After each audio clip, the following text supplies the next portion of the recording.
quick mic check of the gaming Grifting and Gooning microphone. Looks like our volume levels are rock solid. I'm even flipping slightly to the red, meaning plenty loud. As always, let me know if the audio balance doesn't sound good to you. Maybe that you need to change your settings, but it could be something entirely.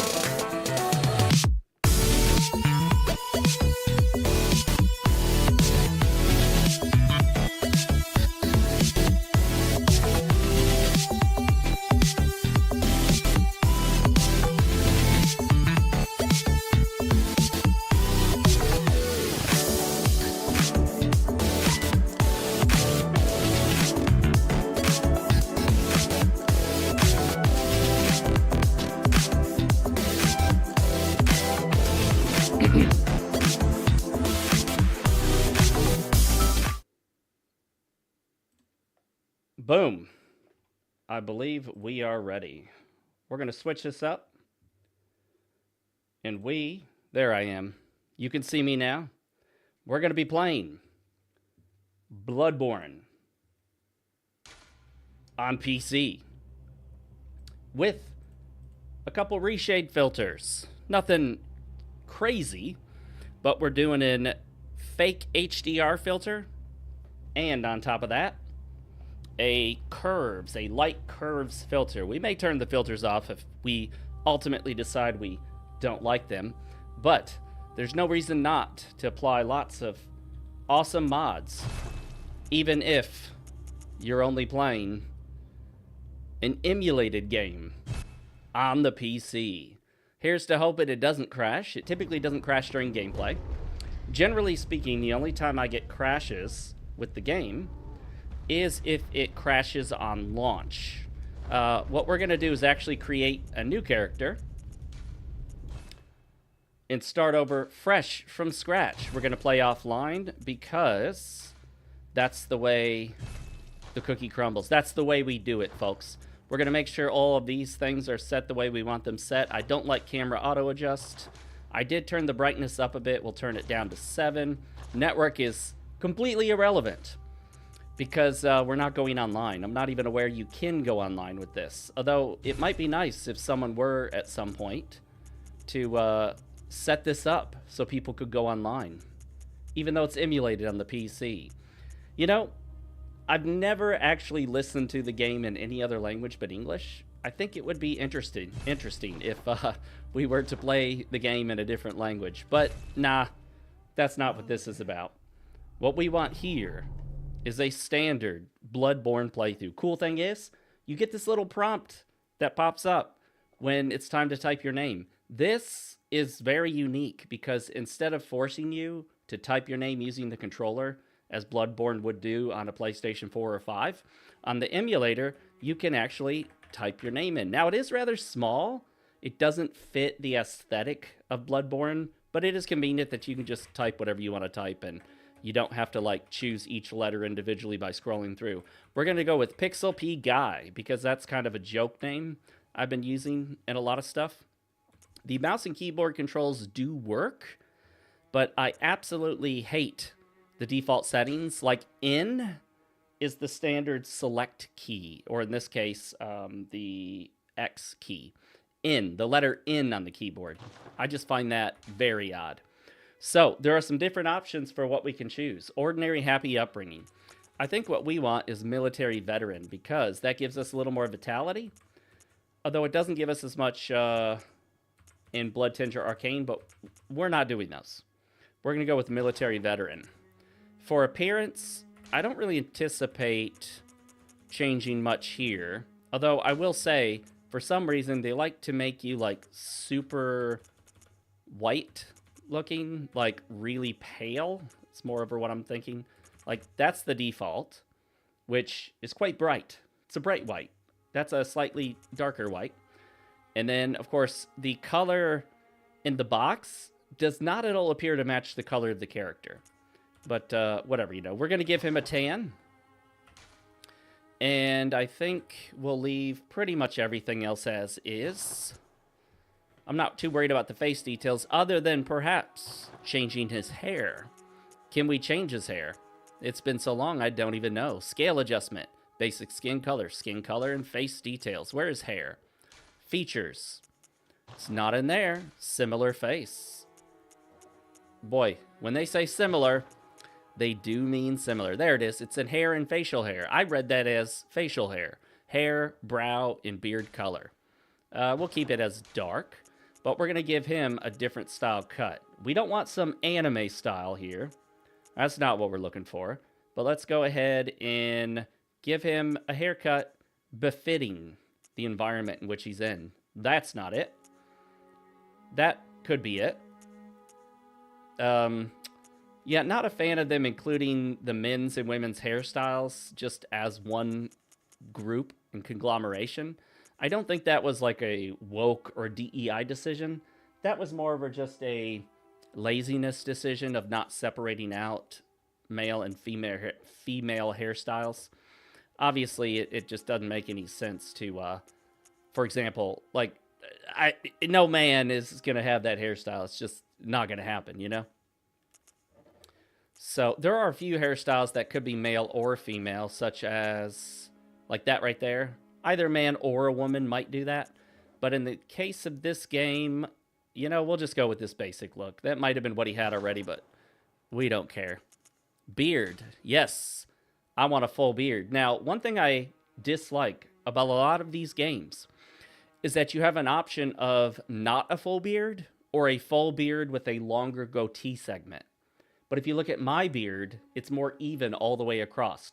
So I'm not sure why they insist on always making the goatee part longer and not just giving you the option of a standard beard. But I think we might go with this look because that fits that Victorian aesthetic, does it not? It's more like that one. This is more like American Civil War. But you know what? Yeah, whatever. We'll do it. That right there is a look that I cannot pull off at work. I would get in some trouble for that. They would not want me to do that at work. But that's okay, because I don't think I'd actually want to do that. But there he is. Look at that. Unfortunately, the anti-aliasing in this game is not good by default. It's like a crappy FXAA. And although I did disable it, there really is no alternative. So I might re-enable the FXAA, but it does require me looking up how to undo the mod that I installed. One of the big bummers when it comes to modding Bloodborne when you play on an emulator on PC is that many of the mods require that you basically override or overwrite the base game files. Uh-oh. Good. Okay. I was going to say, it better not have crashed or frozen. Let's see how well this plays while we're streaming. I'm hoping it holds up to snuff. Oh, wow. I was getting a solid 60 frames a second, and sometimes over that. But at the moment, this seems to be in the 40s or 50s. I wonder if that has something to do with the stream. What I'll do is make an adjustment here and see if that helps out at all with our performance. Nope, it doesn't seem to be. Let me do this. I'm going to disable the preview and move that, and then I will see if we get better performance. Hey, Meggie, how's it going, man? Wow, that's a bummer. While streaming, I only seem to be getting around 40 to 50 some frames per second. When I play this while I'm not streaming, I get a much better frame rate. It's usually 60 to 75. Even though you're not really supposed to go above 60, but I do anyway. It's a bummer that I can't maintain a constant 60 while live streaming. It is creating a bit of uncomfortable input lag, but we'll just deal with it. Alright. The good news about this werewolf is that he is not full strength. You'll notice that he's already injured.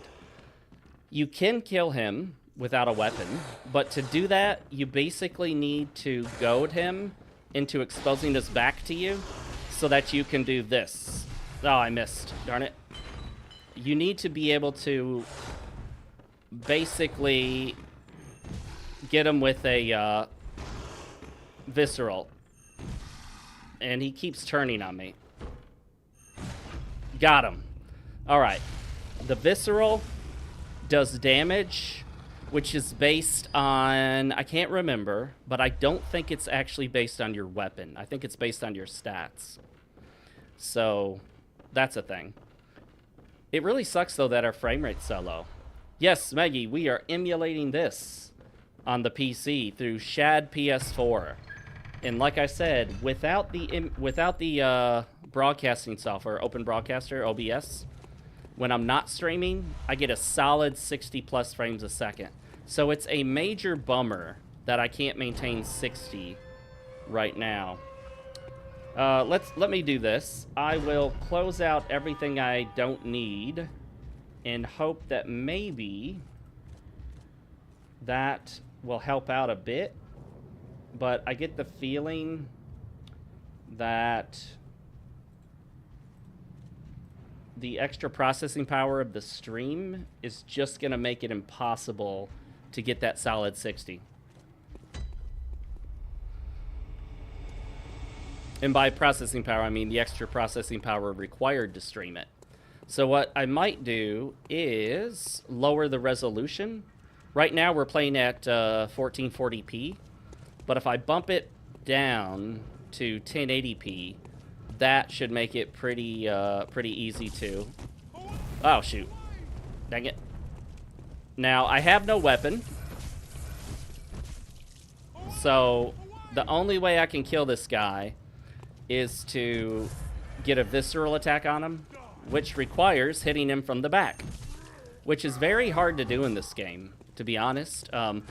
They constantly turn on you, they attack, and it can be hard to time it to where you hit them in the back. You have to wait for certain maneuvers. Could this emulator run Infamous Second Son in First Light? Those are the games that Meggie wants to try. Good question. I don't know. However, if you look up Shad PS4 compatibility list, you should find it. There's a website where they tell you what the compatibility is for different games and how well you can expect them to perform and what you can do with them. Bloodborne is listed not as fully playable. It's still listed as in-game, which is anything from the game boots up, but you can't really do anything with it, to the game boots up, you can start a game, you can play for a while, but then it doesn't work, to apparently you can play the entire game with a few problems. They really need to change the compatibility listing for Bloodborne because it's way beyond just in-game. You can play this start to finish from what I understand. You know what? We're going to stop messing around with no weapon. It'd be frustrating. You know, has anyone ever done a no weapon playthrough of Bloodborne? By the way, you can hear in the background the screaming of the cleric beast. Or not, is it the cleric beast? Yeah, isn't it called the cleric beast? The first optional boss of the game.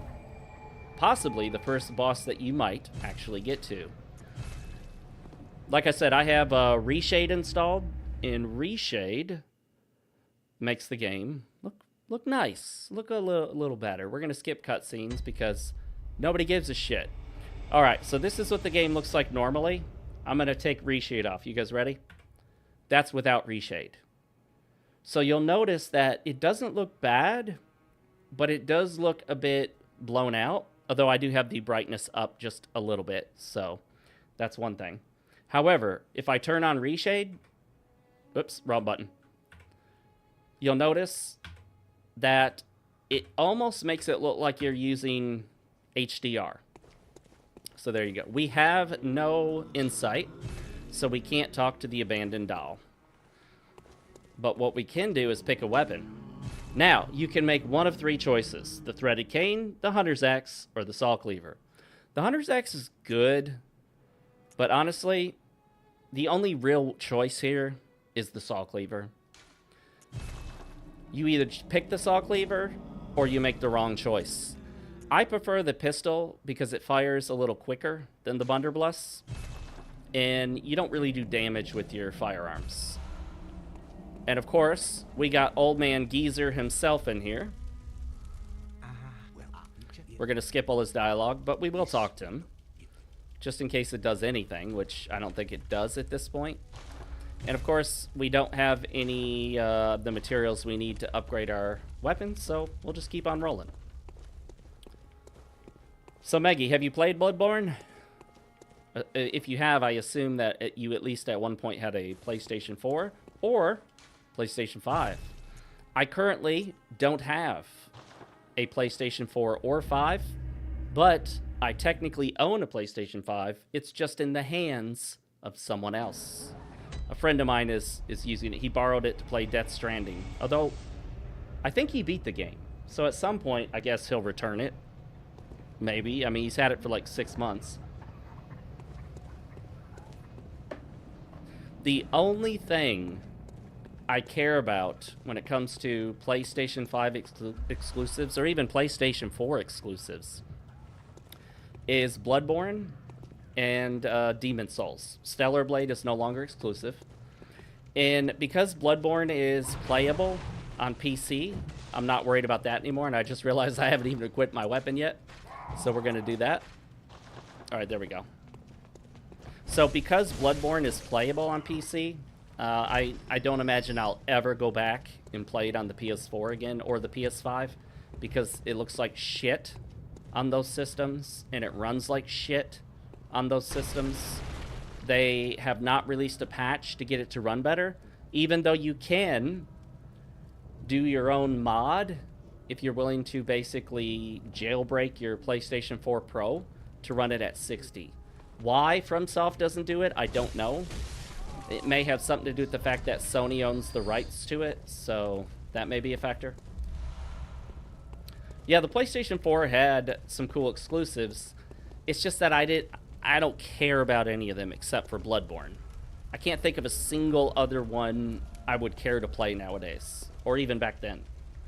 So, for me, Bloodborne was the only PlayStation 4 exclusive that I cared about, and it was the only game I actually really bought the system for. I did get a few other games for the PlayStation 4, but not much. I bought the bundle that came with Destiny because it didn't cost anything extra, and I did actually play through Destiny, start to finish.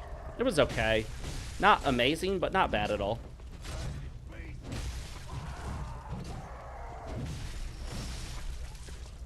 You can get them to come right up to the edge of the stairs here. Whoops, they can hit you, but you can hit them. Dang it. Timing is awful. And this angle I can't see because I'm being blocked by some bullshit behind me. So, let's go ahead and heal up. There is a Bloodborne, what's it called? Like Bloodborne Reborn or something like that. I downloaded it. It's like 5 gigabytes. It replaces a bunch of the textures with higher resolution textures. And it also makes some other changes to lighting and a few other things. Just basically spruces up the game to make it look better. I did not install it because I didn't have enough time to play around with it to make sure it works. And I didn't want a crashing game right before the stream starts. And then I would have to basically copy my original Bloodborne files back over. And that can take a while. Not a long while, but long enough that it would delay the stream. Maggie, what was your favorite PlayStation 4 exclusive? Okay, this guy has an absurdly fast attack pattern. Like, so fast it's almost impossible to get him with a parry without getting hit at the same time. The moment you see him start attacking is basically when you need to hit him. And it's just part of some of that early bullshit that FromSoft was involved in trying to make enemies that were pretty much guaranteed to kill you. Miyazaki did a little bit of it, but most of that came from Tanimura, who I believe is one of the biggest. I'm just gonna be honest. I think he's one of the biggest piece of shit in the gaming industry as far as what he did and the ultimate consequences it had. As a developer, as someone who actually works on games, not a publisher. I just absolutely despise him for how he destroyed Dark Souls 2 and turned it into the utter mess that it is nowadays. The black sheep of the series, and it didn't have to be. It really didn't have to be. But Tanimura fucked that thing up beyond all recognition. He foobarred the hell out of Dark Souls 2, although he was trying to piece it together from Shibuya. Shibuya started out and didn't know what the fuck he was doing either, and thankfully he either bowed out or was told, dude, you're out, which was a good decision because Shibuya doesn't know what he was doing and he should not have been put in charge of a Dark Souls game. Then they brought in Tanimura and he fucked it all up.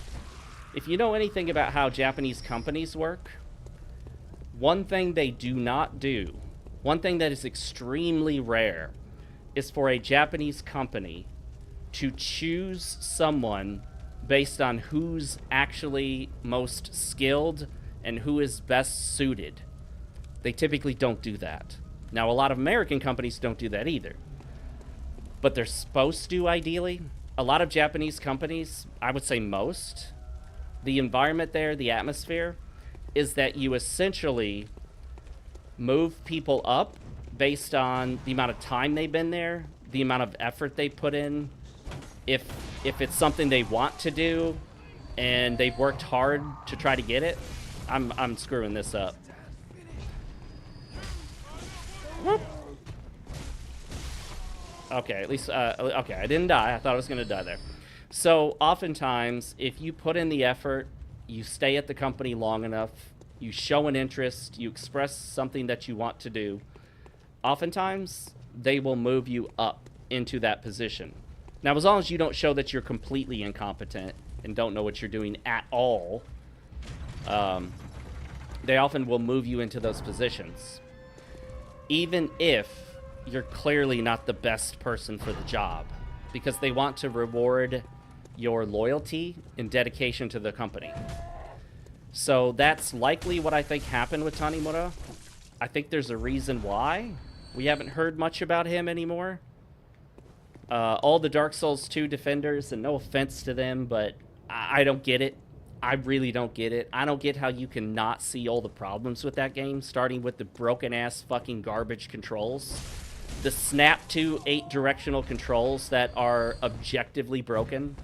Several people have made entire videos on why Dark Souls 2 just basic movement controls are absolute shit, and some of the different mods on PC you can use to try to fix it. But anyway, a lot of Dark Souls 2 apologists out there talk about how, oh no, Dark Souls 2, look at the sales numbers, people loved it. Yeah, some people did like it. I have a friend that liked it. I don't know why, but he loved it. But if you look at what happened afterwards, did we get all the items up here? Because I think I took the other route first.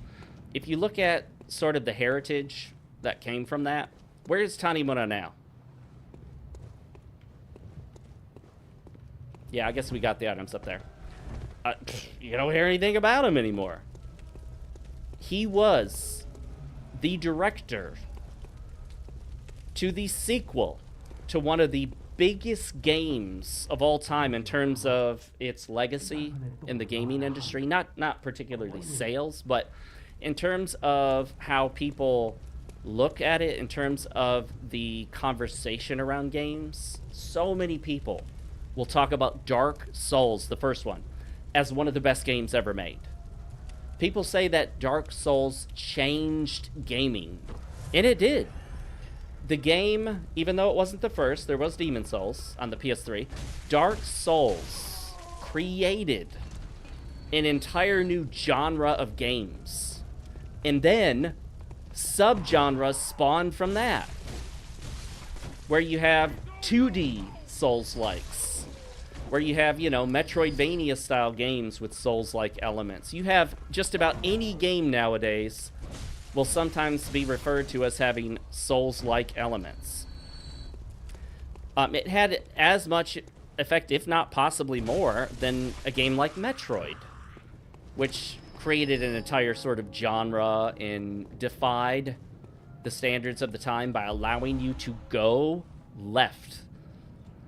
Believe it or not, guys, going left in a game instead of just continuously moving right, going left was kind of a new and novel concept.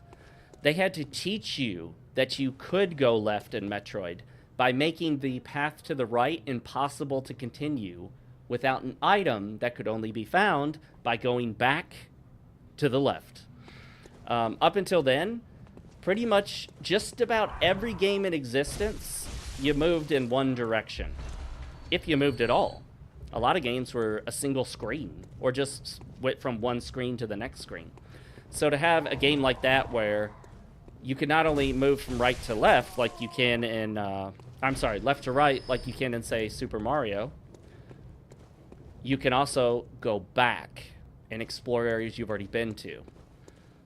Yeah, I will probably see if I can make an adjustment here so I can get a solid 60 out of this. I definitely don't want to play this the whole way on 50. Now, if you're paying very close attention here, you may see occasionally some tiny little glitches that go across the screen horizontally.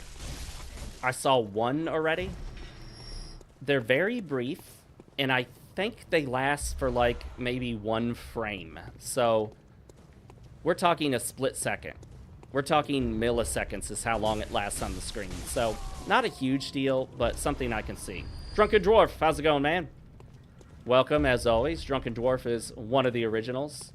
Now, you do have the ability to drop down right here, but you're probably going to get your ass handed to you by the dogs, all those guys, the dude with the gun.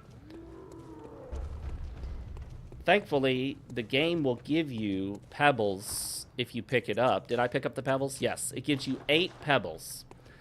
And this is From Software's way of telling you, hey, you can use these pebbles for crowd control. And then, shortly after getting the pebbles, bam, here's an area where you need to use them. Let's go back and get these guys. Whoop, there we go. Uh-oh. Ran out of stamina there. Drunken Dwarf, have you played Bloodborne?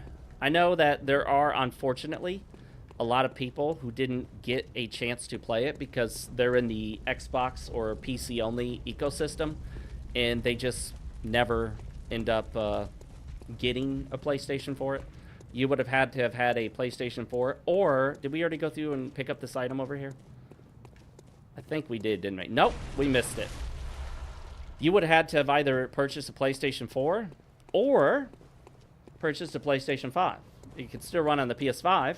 However, running it on a PS5 nowadays looks just as freaking shitty as it looked on the PlayStation 4. It's a real shame, though, that it didn't come out on PC, because the PS4 just could not handle the game. And while it looks like my system can't handle it, that's because I'm emulating it. Obviously, if they release this game on the PC, they could even release 4K textures, and it would still run fine. All right, let's see what we got here. We're going to use some pebbles, the way Miyazaki intended, to get their attention. Oh, Drunken Dwarf got the US version and the European version. I actually purchased a North American version of Bloodborne, the disc, for PS4. I then, later on, purchased a Japanese region Bloodborne, which ended up being just a waste of money. It was really nothing.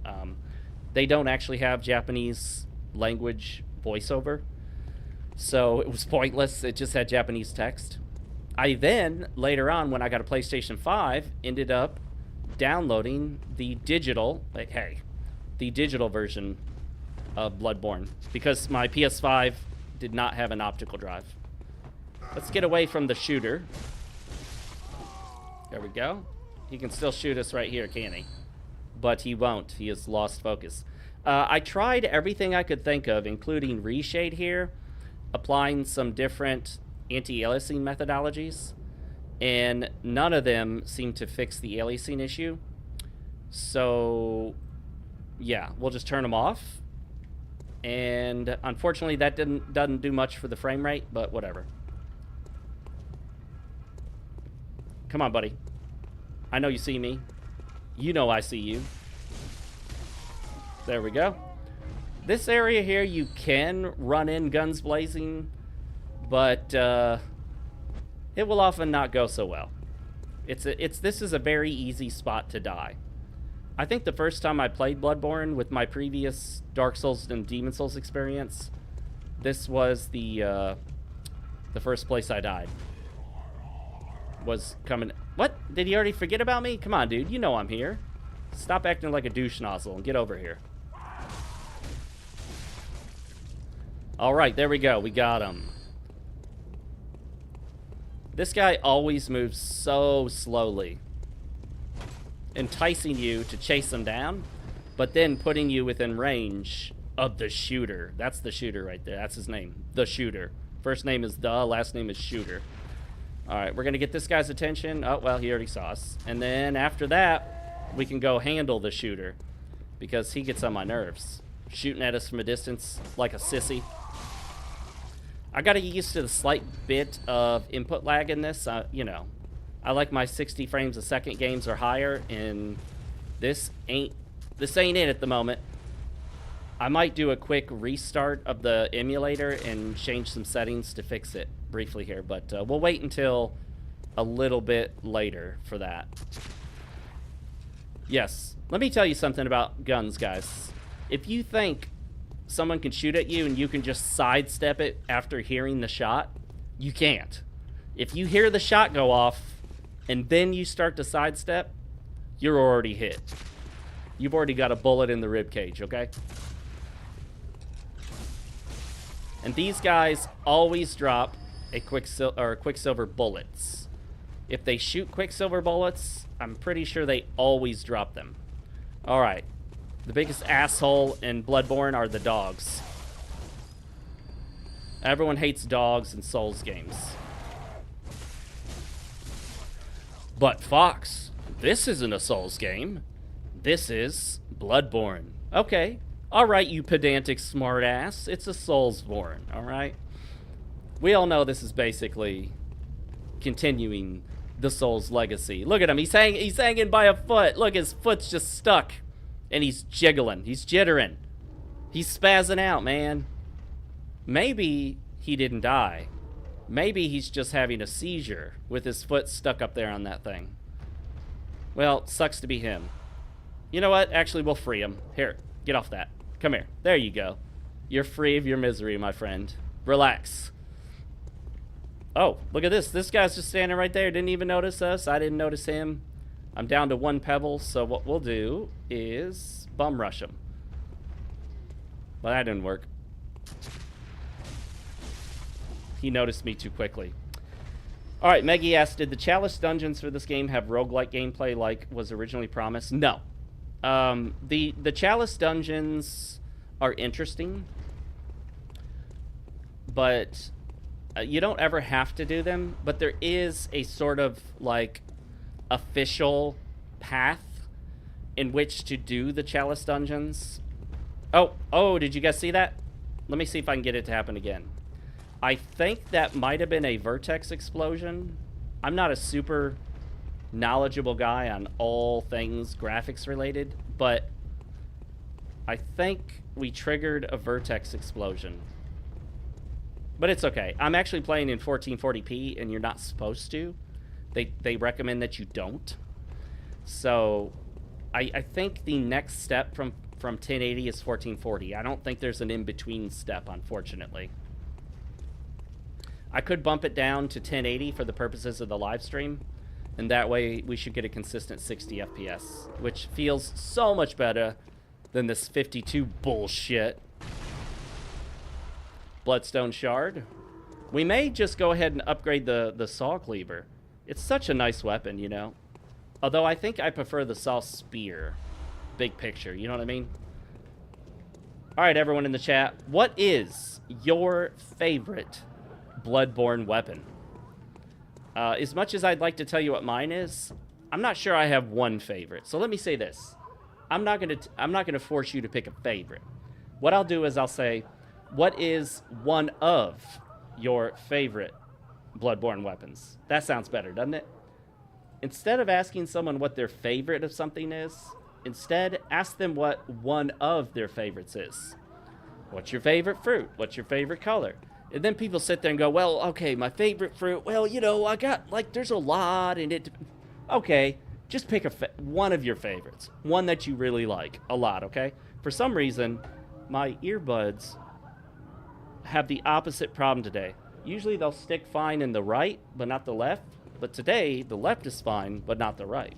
The hammer, yes. Is that the Ludwig's hammer weapon? The one that goes from sword to hammer? I'm just trying to remember everything about this game. It's been so long since I played it. Hey, look. Now, unfortunately, I have tested this many times. This guy is pre-programmed. He's coded to always notice you, no matter how slowly you move. Watch this. We're going to move extremely slowly here.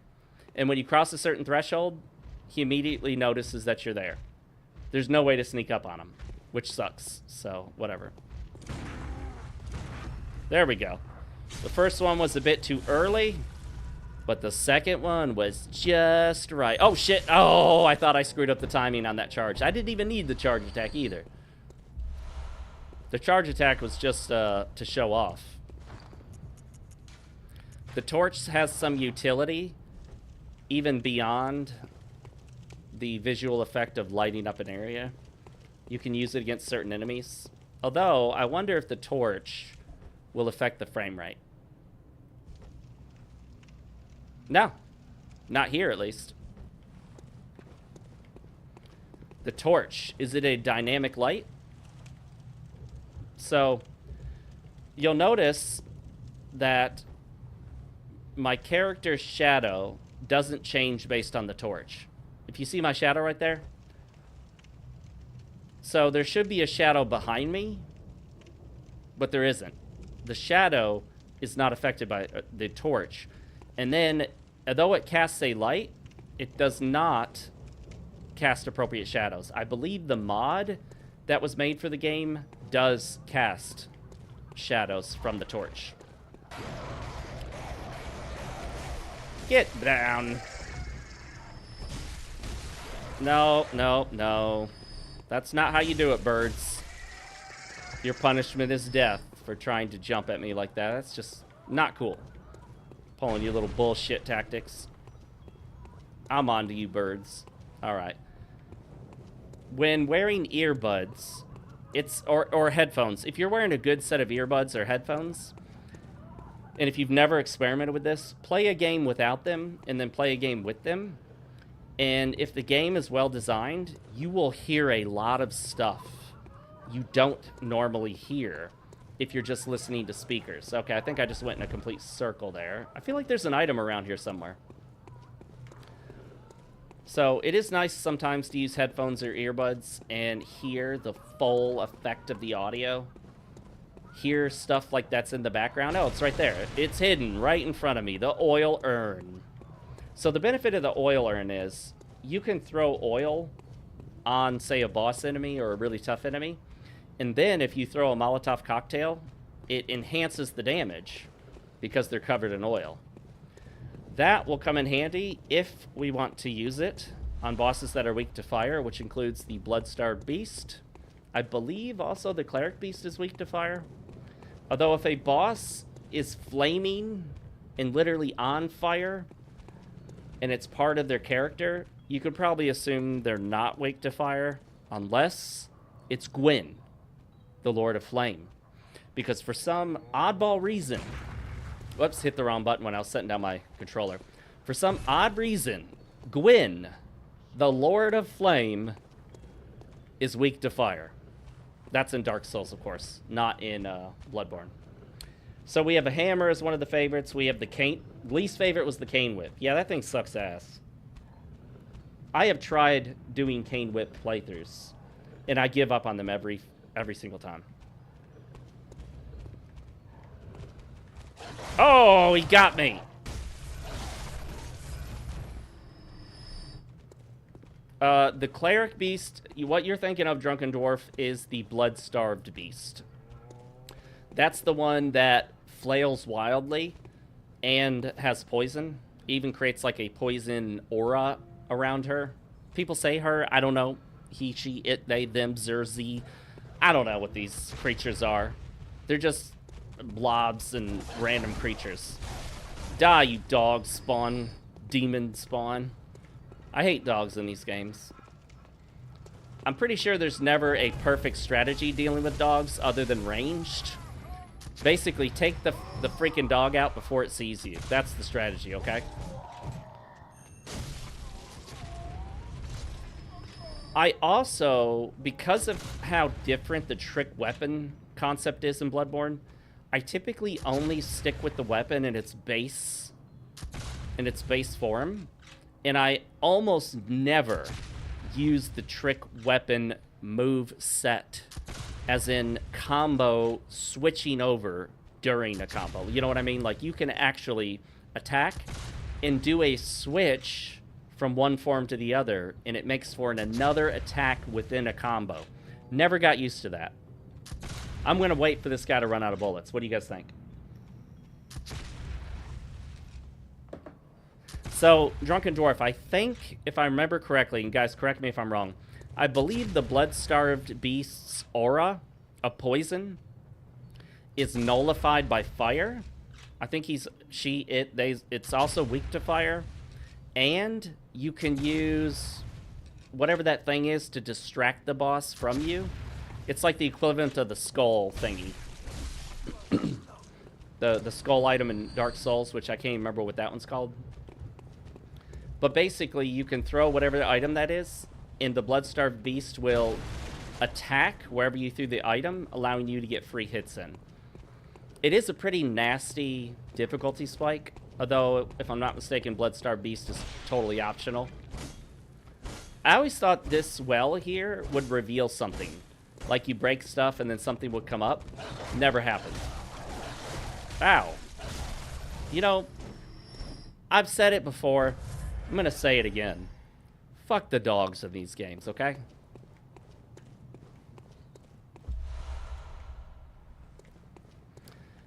I was recently actually watching my daughter's dogs for her. She has 2, and they're kind of bigger ones. Because she was in the hospital giving birth to my granddaughter. Yeah, it's weird. I'm not going to go into details as to how, at my age, I'm a grandfather, but it's just a thing, okay, guys? It is what it is. I just accept it for that. Thankfully, we don't have the dogs anymore. I like them. I mean, I've liked dogs. I've had dogs before, but now that I've had cats, thanks to my wife, current wife, not my ex-wife, even though we did have a cat before with my ex-wife, but having cats, I realized men get the wrong impression of cats. Like, cats get this bad reputation among men because they don't quite understand what's going on here. When you really look at it, a dog is more like a woman in a traditional sense, and you may not like hearing this. This may be considered sexist, but the dog is looking for a leader to lead them. Dogs need the alpha to lead them. That's why it's really stupid when some of these wokey libtards get dogs and then they try to treat the dog like just an equal member of the family. Dogs don't know that concept. If you don't take charge, the dog will. That's why some of these weaker people with weak personalities have these dogs that are not under control, because they are not alpha. The people are not alpha. The owner is not alpha. The owner is a soy boy beta cuck.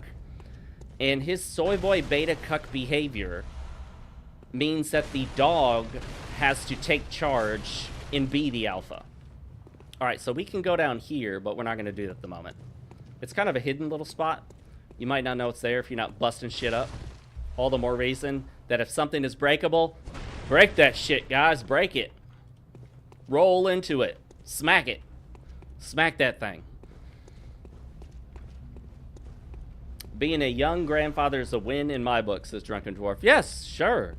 Now, I'm sure at some point, some people in the gaming community who may or may not actually be real gamers would criticize me for my age. People have done it before, being like, yeah, grandpa. Whatever you say, grandpa, boomer. I'm like, well, the grandpa part is true now, but the boomer part isn't. I just don't get this generation that refers to anyone older than them as boomer, because boomer is literally a defined generation of people.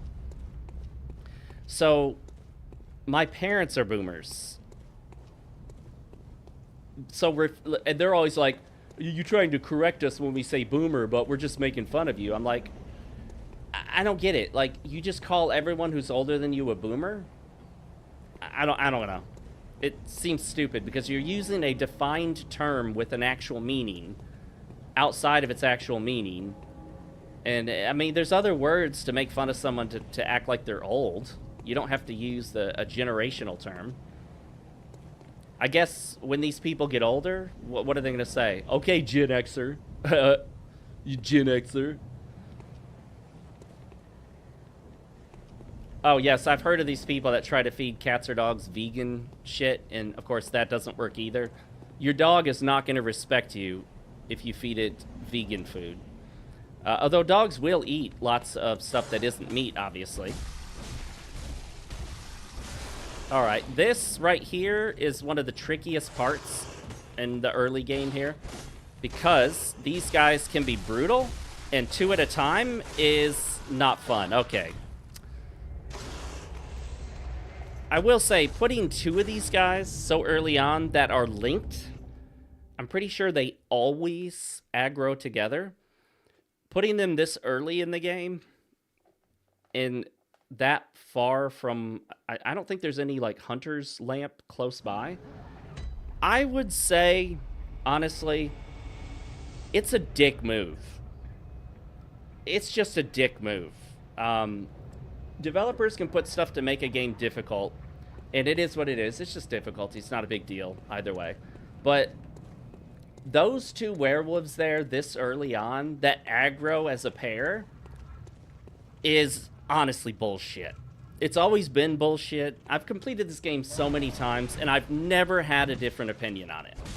I've never been able to see the value of putting the 2 werewolves there, other than Miyazaki doing a, fuck you, I hope you die, ha ha ha, you died. That's Tanimura bullshit level. That's not Miyazaki style, in my opinion. So I think if Miyazaki was in charge of that, he fucked up. If Miyazaki got advice from Tanimura, that would not surprise me. Tanimura pulled that bullshit all throughout Dark Souls 2. Because he had no good ideas. He didn't know what the fuck he was doing.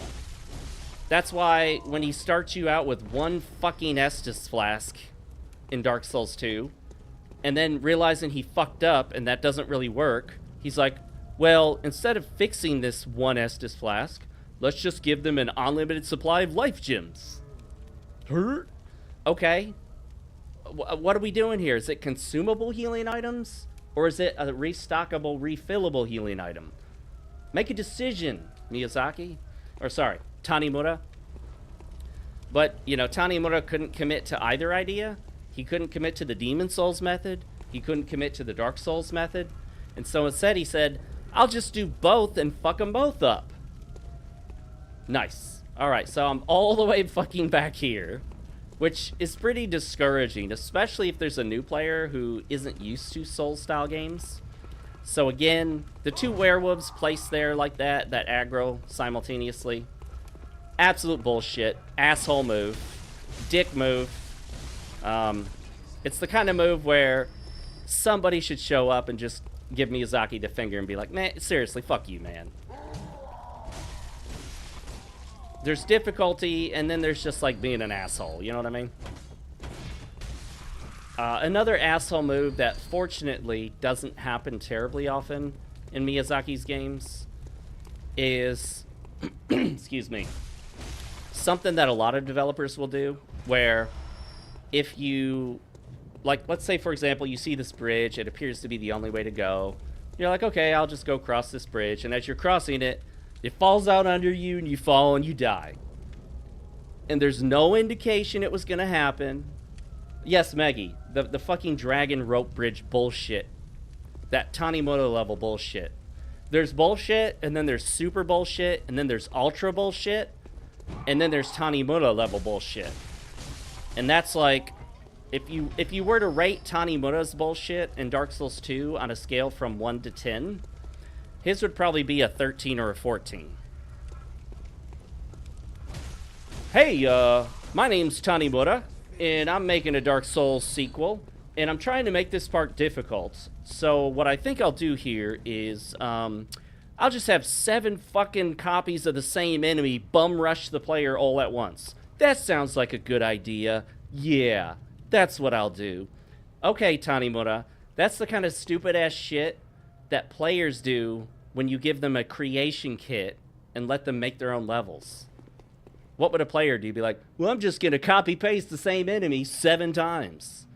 And then they'll all run at the player, and let's see what happens. I'm like, okay. I mean, anybody can do that. That's not hard. Doesn't require any thought or planning. 1, 2, 3, 4, 5, 6, 7, 8, 9, 10, 11, 12. Now, there are 12 enemies here, but in defense, they don't all bum rush you at once. Some of them are actually patrolling. Others are just sitting there with their backs to you. So there is a way to plan your way around that. Tanimura had it set up where you'd open a fucking door and outpour 7 enemies. But anyway, we're not here to complain about Tanimura, because I can do that all day. If I ever go back and play Dark Souls 2 again, which I probably won't, but if I do, I'll have a whole fresh set of eyes on that steaming pile of bullshit. Alright, man, I just want to skip all this shit. Should I run through it? But see, you got the patrolling people, you got the shooter. The shooter, there he is, the shooter. You got the dog. Alright, fuck it. We're going for it. I'm out! See you later, suckers! We will get rid of this guy, though, so he doesn't shoot us in the back. Oh, I pushed him to the side, and then I started... Oh, okay, this is going sideways. Is there anything behind me? I hope not. I don't know. I don't really have a chance right now to focus on what's behind me. I'm just focused on what's ahead. Oh, there was a guy behind me. I thought I heard him.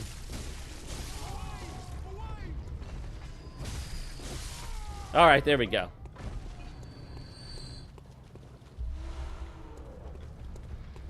Got it. All right, guys. That right there is an example of being the alpha. Run like a sissy, and then when you get stuck, then you're like, okay, now I have to fight. I have no choice. All right, let's work our way back through this. Let's try not to die this time, and I'm pretty sure we missed a shortcut. Because as much as I bitched about the 2 werewolves, we did miss a shortcut. I am tempted to fight him for the blood vials, but if I die to him now, I'm not going to be happy with that, so we'll skip that. You know, there's only so much I want to fuck up in this run, okay? We got all that. And we need to remember this shortcut. You know what? I forgot to get my drink. I'll have to get that in a moment here. That, I believe, opens from the other side. Did we talk to this guy? Maybe we can break in. Nope. Maybe we can burglarize this house. Closed by a device. Yeah, your mom. Your mom's a device. All right. Enough of that.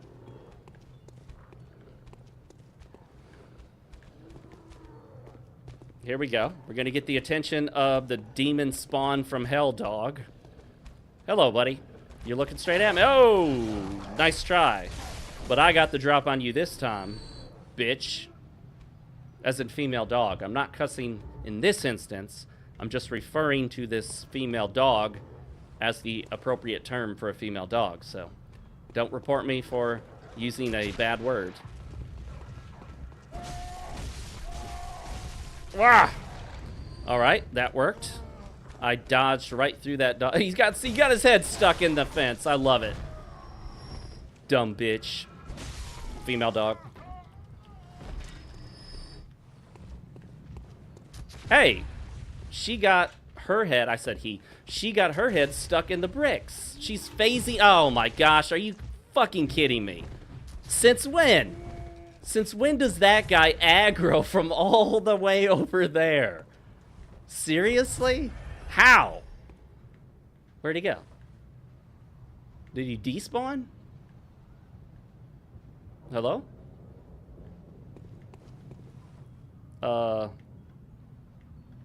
What? Surely I didn't trigger like some despawn glitch. Is he wandering around up there? Where'd he go? Oh, there he is. He's just like, okay, this is my new home now. This is where I chill now. I'm no longer beating on that door down there, that gate. I've got a new home. He's officially moved, guys. He's got a new address.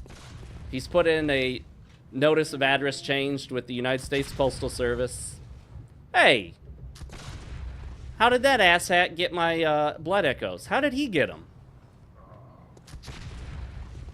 Seriously. Okay, let's see here. I need to do something to where I separate these things. My skill level in Bloodborne isn't as high as it used to be, and I forgot how shitty it is to play at less than 60 frames a second. I remember that was one of my biggest complaints with Bloodborne back when it was on the PlayStation 4. Well, it still is, but when it wasn't available for emulation, you were stuck at that shitty 30 frames per second with horrible frame timing. All right, we're not aggroing that guy, so I guess what we'll do is we'll just approach this dude. Hello. Nope. All right. Now that's how you do it. Instead of bum rushing me, I bum rush the dog. Don't let the bitch bum rush you. You have to bum rush the bitch. It's a life lesson right there, guys. You can apply that in many contexts, okay? Just not in the context of real-world violence. This is not a Destiny stream. This is not a Hassan stream. We don't advocate for real-world violence. Because unlike Hassan in Destiny, we would get banned here.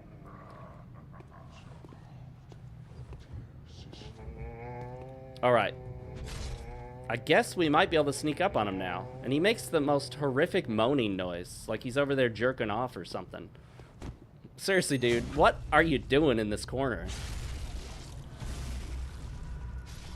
And that, my friends, is one of the only uses I get out of the trick weapon state. To lengthen my device. I start out with my device short. But I just have to do this, and boom, it gets longer. And it really sticks out there. But we're going to keep it short for now, because we don't need to use its full length at this moment. Maggie says, aren't DS3 doggos almost identical? Yeah, they do recycle some stuff from time to time, but I don't make a big deal out of them recycling something minor. Like, who really cares about the dogs so much? They're not that important, so if they use very similar models, I don't care. Oh, shit. We're going to make a run for it. Oh, fuck. They're coming. Look at those two assholes. Look at them. They just think they're so badass. Here we go. Don't chase me, bro.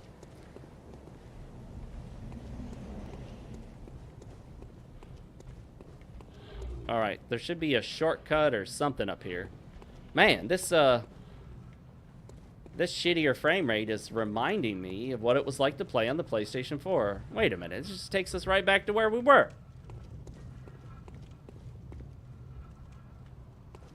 Well, maybe I'm missing the shortcut. Maybe I don't know what I'm doing anymore. even though I have an old, now defunct channel that I haven't updated in years called Foxio Plays, which I should probably rename. Did I rename it? Maybe it's been renamed as RMF Plays. I don't know. Honestly, don't know, guys. The channel still exists. I just can't remember if I renamed it yet or not. I have like, I don't know, 7 Bloodborne playthroughs on that channel. Start to finish full playthroughs. Okay. I'm remembering. So that just took me back. So what we're going to do is make this one-way jump. Once you jump down, you can't come immediately back up. Well, we're committed now. Unless we go up that ladder right there. Then you can go right back up. So, all right. That's my advice for you. Let's see. Is there an official ladder anywhere here? No, we'll just keep hopping down. We took a little damage, but it's okay, guys. It's not a big deal, though. This area, looking all the way down there, is dropping us into the 40s. It's like me. The frame rate is like me, guys. It's in its 40s. And it's not where you want to be. You want to be in the 60s and above. Ideally, you want to be 240 on my monitor, which is 240 hertz.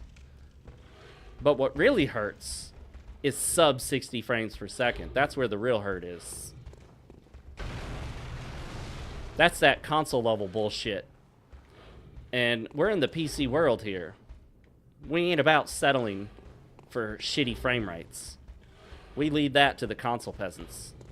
Let them settle for that shitty, you know, 30 FPS lock.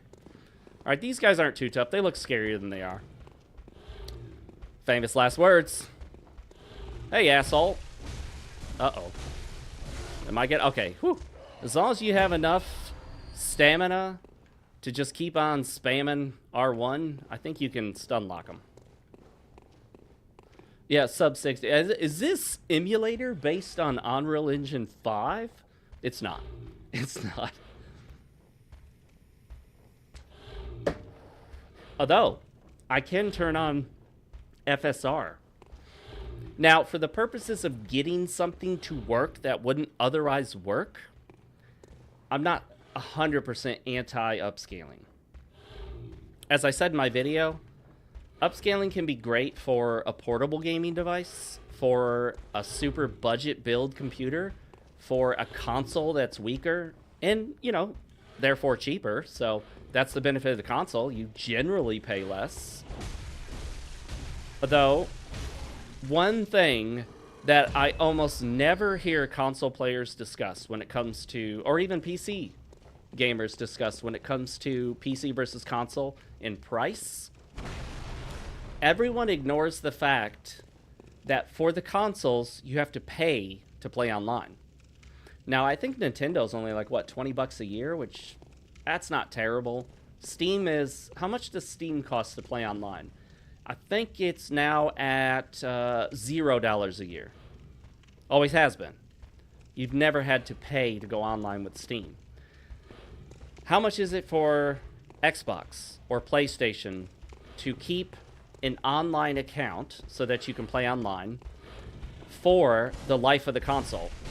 Oh, I'm screwed because I ran out of stamina by running at him. I shouldn't have run. This asshole has that long pokey thing. I bet he's going to try to poke me. Well, I'm going to saw at him with the saw cleaver. Or whatever it's called. I think it's called the saw cleaver, right? Yes, it's the saw cleaver.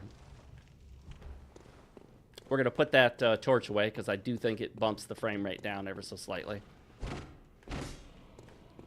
Frame rate killer. I would have nicknamed the torch the frame rate killer, but it really doesn't do that much. And the frame rate killer nickname has already been taken by Unreal Engine 5. Although, in all honesty, you can get games running well. I mean, developers can get a decent, you know, a decently performing game on Unreal Engine 5. However, there are a lot of reasons that typically doesn't happen. Number one is, of course, the engine itself is not the best for that. but also the engine has a lot of predefined sort of one-click optimization settings, like Lumen and Nanite. And so a lot of developers, to save time and money, look at this asshole. I'm not even on the ground yet, dude. Well, how am I supposed to get down there now? He's wigging out. Dude, seriously, like, is this a Geneva Convention violation? It's kind of like if you parachute down, according to the Geneva Convention, you can't shoot someone who's falling with a parachute until their feet touch the ground. So it's good to know that if I ever parachute into enemy territory, my guts are going to be blasted out of my body as soon as my feet hit the ground, but not a moment sooner, if they follow the Geneva Convention. I think there is a Bloodborne Geneva Convention that says you cannot attack a player as they're coming off of a ladder. You have to give them a moment to get their bearings. What the fuck? Didn't I just explain this to you?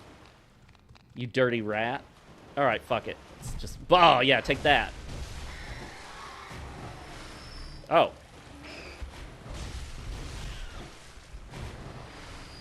But you know what? I can hear what people are saying. But Fox, even though you're only getting 40 frames a second because you're streaming right now, it makes it more cinematic and horror, and like horror themed, because they kind of move in a less smooth way. So it almost looks like this sort of zombie movement. I still can't get over how dumb developers are in continuing to push this bullshit about how they went with 30 frames per second because it's more cinematic. I'm like, listen here, dipshit. The old cinematic standard is 24 frames per second. So if you're trying to be cinematic, you wouldn't choose 30. You would choose 24. So, no, you're not trying to be more cinematic. You couldn't fucking get your game to run at 60, so you settled for 30, and then you tried to think up some bullshit reason to tell gamers so that they don't know that you just fucking failed at doing what you were supposed to do. By the way, this guy is strangely different from the others in that he has a shit ton more health. I've always noticed you cannot out-spam this dude with a base level weapon. You run out of stamina. And of course, you know, not to always blame developers and pretend like they're all terrible. They're not. Oftentimes, it's really just them having to settle for the weaker console hardware. And ultimately, they can't get 60, so it's 30 or nothing, you know? Drunken Dwarf says, I think that's the main reason the PS3 won that generation of consoles, because once they made PS4 Online have a pay gate, Sony had zero edge over Microsoft. Yeah, I forgot. It used to be free for basic online play.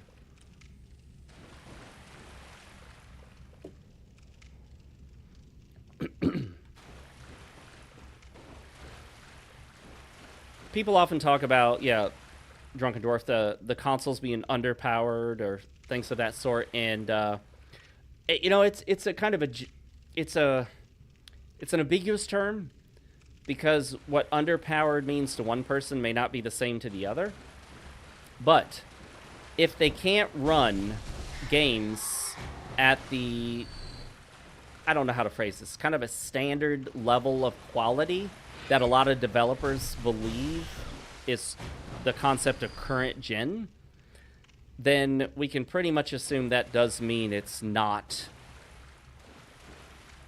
powerful enough. Okay, so we are getting some texture flicker here in the water. That's obviously not supposed to happen. That may be the result of my 1440p patch, which is nice in that it's a simple one-click option that you can turn off with one click. It's built into the, well, it's not built into the emulator, but it downloads automatically as a patch through the emulator.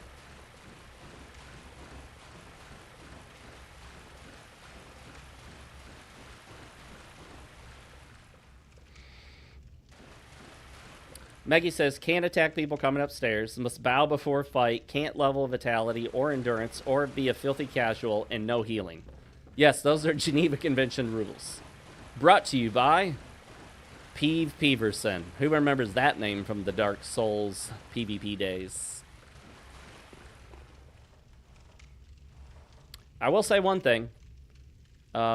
Despite my disagreements with him, he was really good at PvP. Dude was a fucking PvP master. Oh, well, that's not what I meant to do. But it all works out in the end. It all comes out in the wash, guys. We made it. Fuck it. And these little doorknobs here think they can just pretend to be dead. Oh, they do get out. Okay, I was like, is the emulator wigging out? Are they actually gonna move?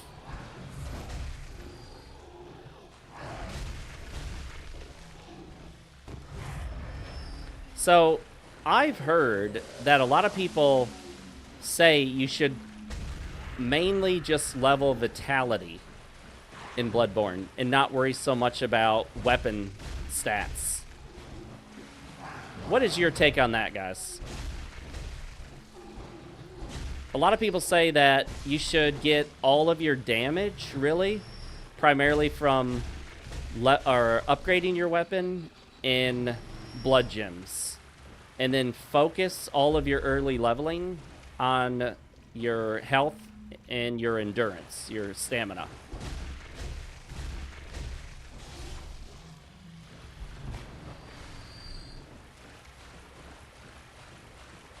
A little bit of glitching here, but we will at some point here turn off the 1440p patch and see if that fixes it. Secret door, here we go!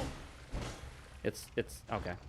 What we'll do is the select button, whatever they called it on the PS4, I don't even remember. Everyone wants to rename them. Let me say, okay, soapbox moment, just briefly. I promise, briefly. Can we go back to calling these two buttons start and select? Can we? Can we do that? I mean, can we stop giving these two buttons in the center of the controller all these unique fucking names with every new generation of console?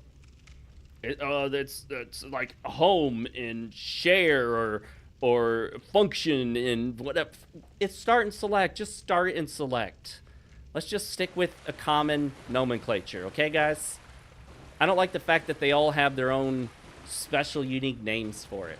Start and select works fine for me. Yes, I know it doesn't make any sense to call it select anymore because the button isn't used really to select anything, but that's the nomenclature, you know? It's like how the Republicans are referred to as conservatives. Yeah, they're not conservative anymore, and they haven't been for decades, but that's just what we call them, okay?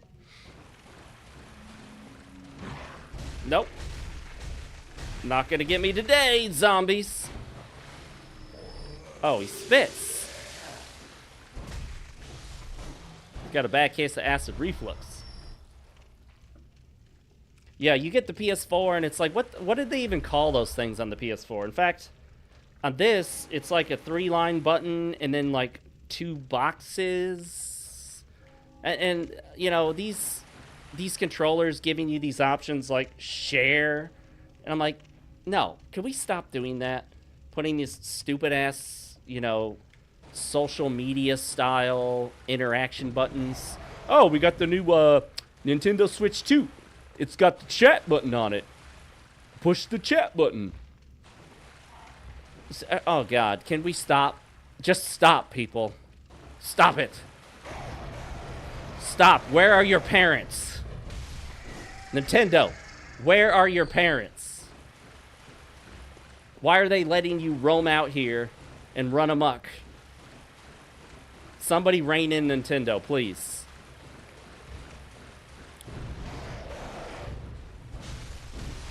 Push the chat button to chat.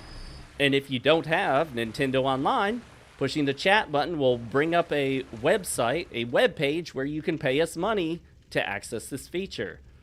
Love to hit that in the middle of a game. That'd be fun, wouldn't it, guys?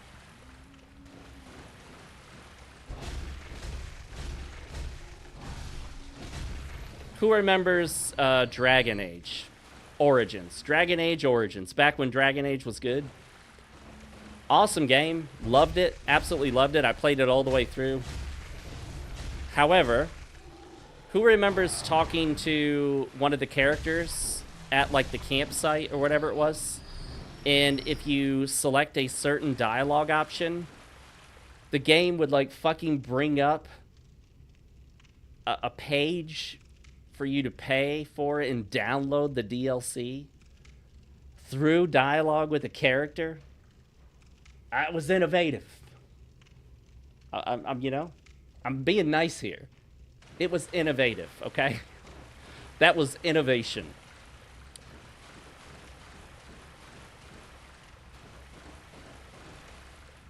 All right, that's the big pig dude, the boar. He is not friendly. Yes, you bring up DLC by talking to an in-game character. I'm surprised Nintendo hasn't pulled that bullshit yet. At some point, one of your kids is going to be playing on their Nintendo Switch 4 or 5, whatever's out there. And I don't know how old you are. Many of you guys probably already have kids. Your kid's going to be playing on the Nintendo Switch, and he's going to talk to Toadstool, and Toadstool will be like, hey, would you like to play as me in this game? Well, just ask your parents to pay $9.99 and unlock me as a playable character. Okay. Mommy, Daddy, what's your credit card number?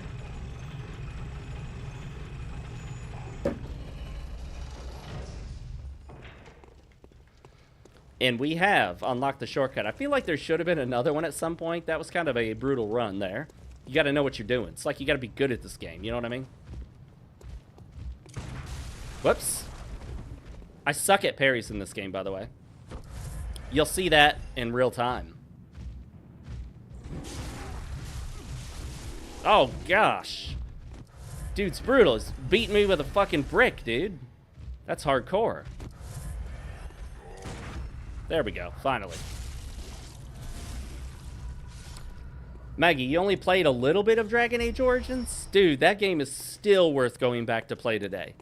I often think about going back and playing it, but I've heard it actually has issues on modern systems, like on Windows 11. I don't know if that's true. I might be thinking about a different game, but that would suck if you have issues with it. But I'm sure there are mods to fix them. There are always mods to fix shit. That's the nice thing about PC gaming.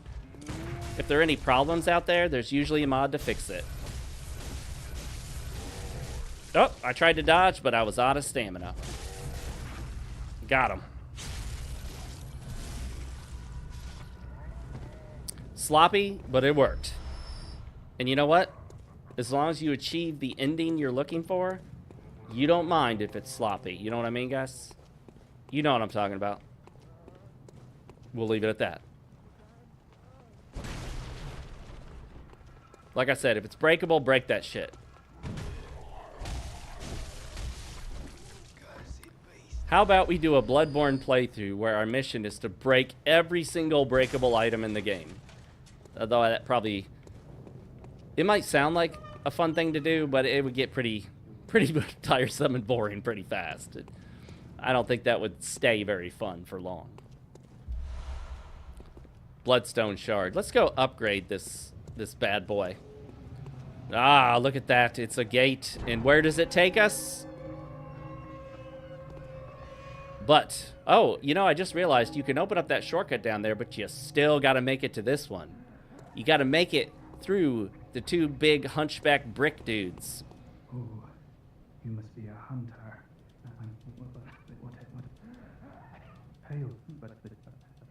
You know what?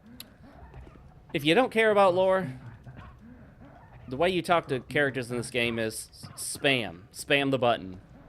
Right through all their dialogue. Return to the hunter stream? Hell yeah. I gotta get used to seeing the wrong icons for my controller, because I actually saw the X icon and I hit the X button on my controller, which is not the X button on the PlayStation controller. Yes, Dwarf, I did the same thing. You kill the hunchback dudes with the bricks to farm for blood vials.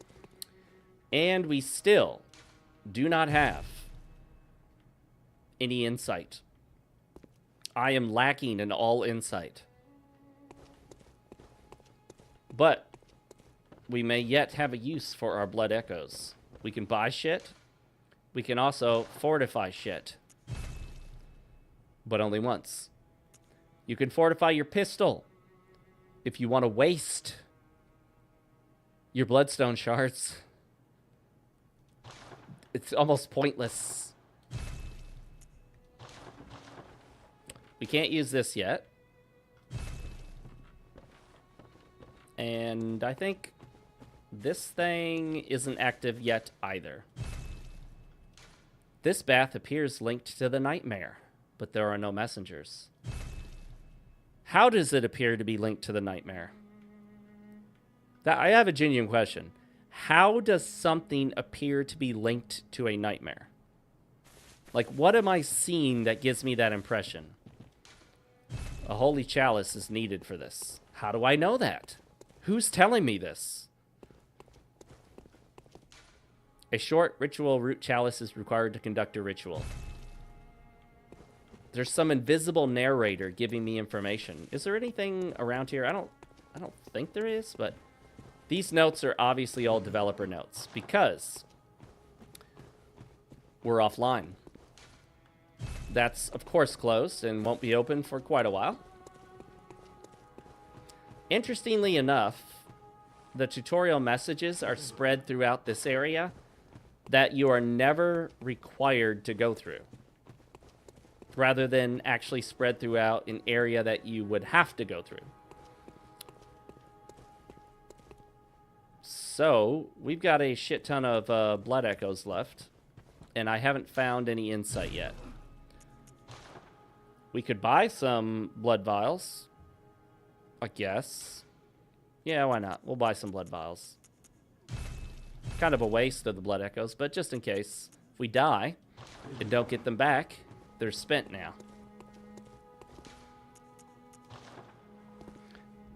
I do appreciate good shortcuts in games like these because with Dark Souls 2, even Dark Souls 3 to some extent, you end up with a shit ton of bonfires because you need lots and lots of warp points because it doesn't really wrap around with each other very well. In games like this, Bloodborne, they don't need as many hunter's lamps because the shortcuts wrap back around to them and make it easier to get around with fewer warp points.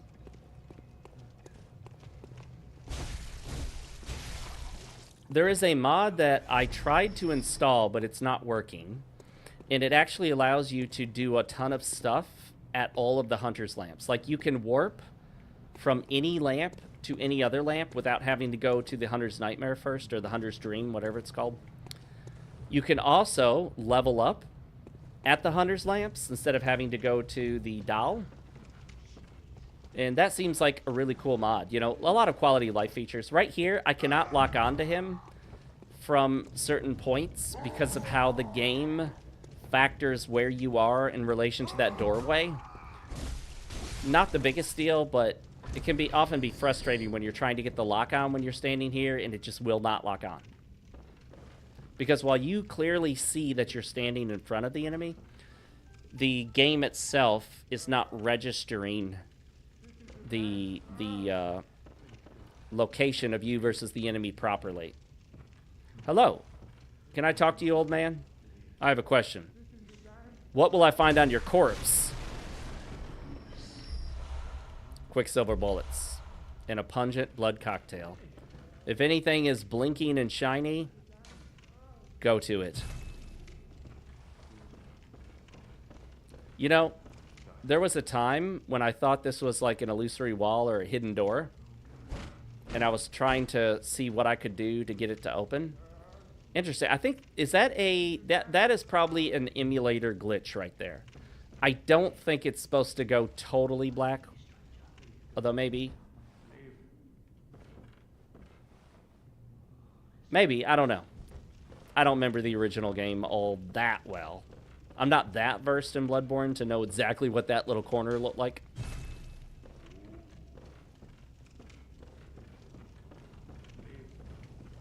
Alright, so we got some douchebag up here talking to himself. There he is. And then there's one over there somewhere that I can't see right now. Oh, shit. He noticed me.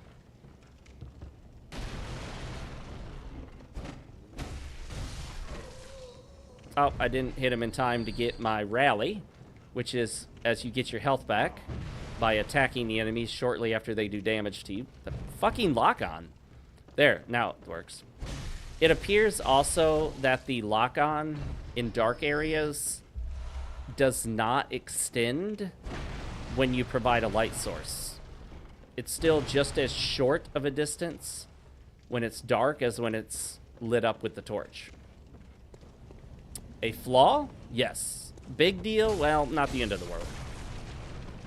Alright, are we on the other side of those werewolf assholes? Yeah. I'm often curious.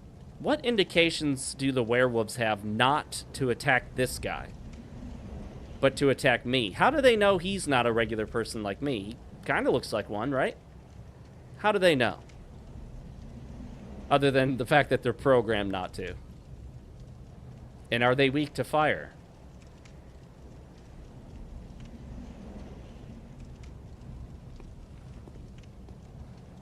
I need full health for this bullshit. I don't know if I want to tackle them right now. What's over here? An item. And now we have to go around.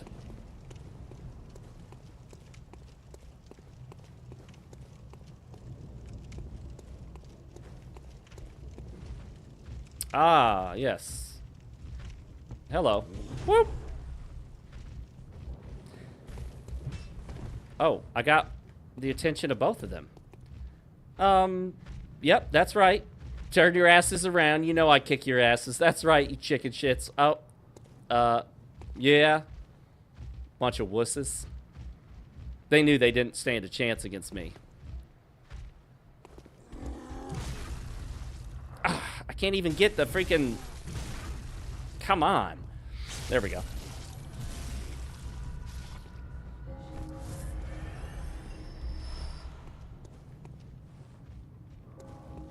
Let's go this way.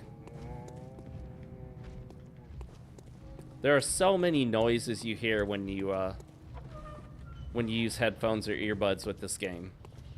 Same thing with a lot of games. Like, I was playing Expedition 33 live on stream, and not as much in that game because there's not like as much atmospheric noise of creatures and whatnot, but you do hear some stuff. Not as much as, say, like a Souls-style game.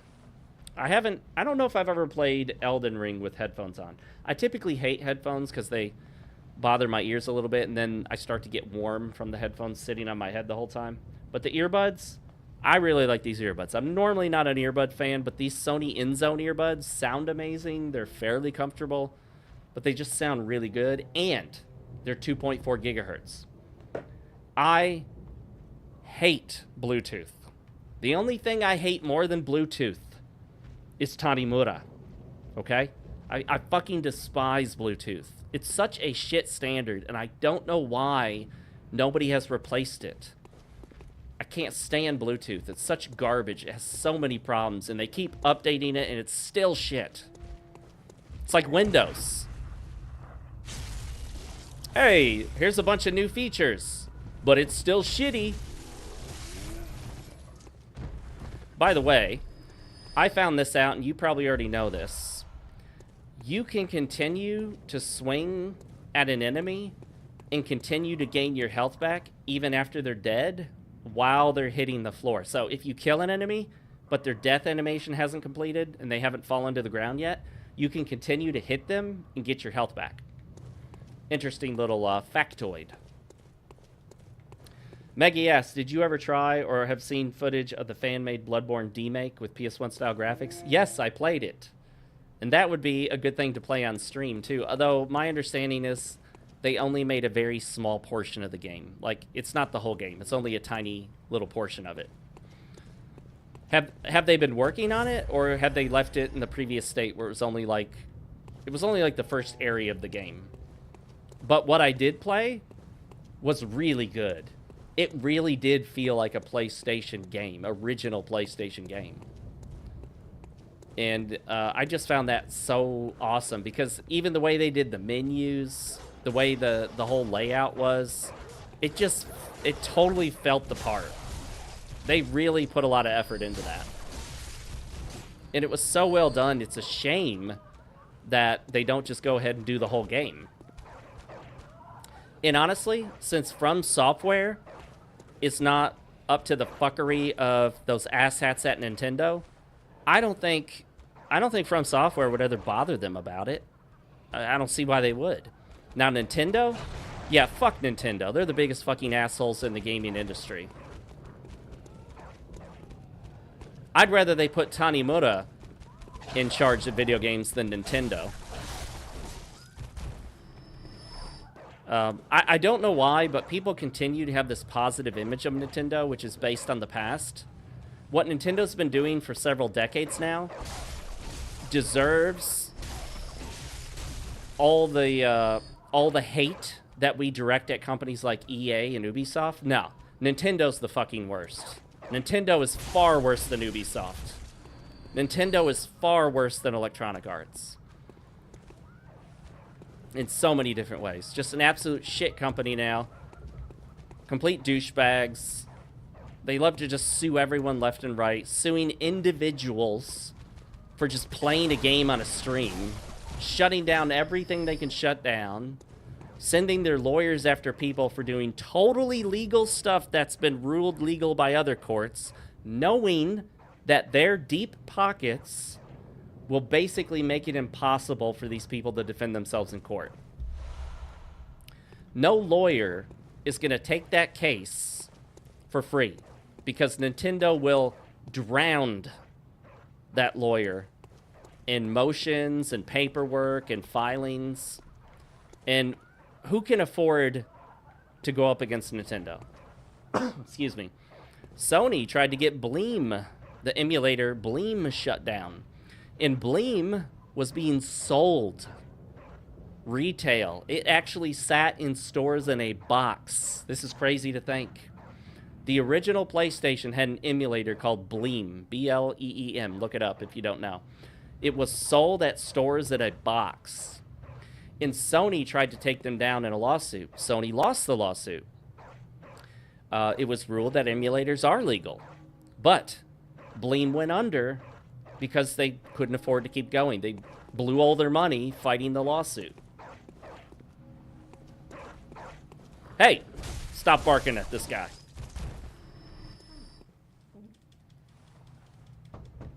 That's a door?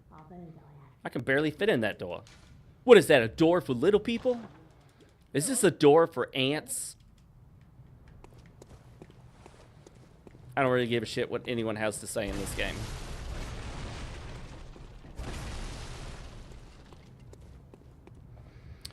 Drunken Dwarf, you had Bleem. Awesome.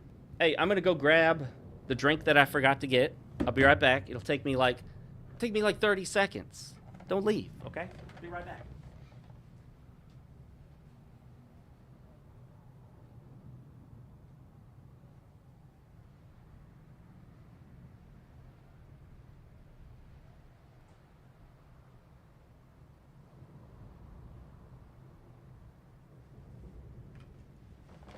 And we're back. Sorry, guys, I got a bit lost. There's just so many rooms in this house, you know.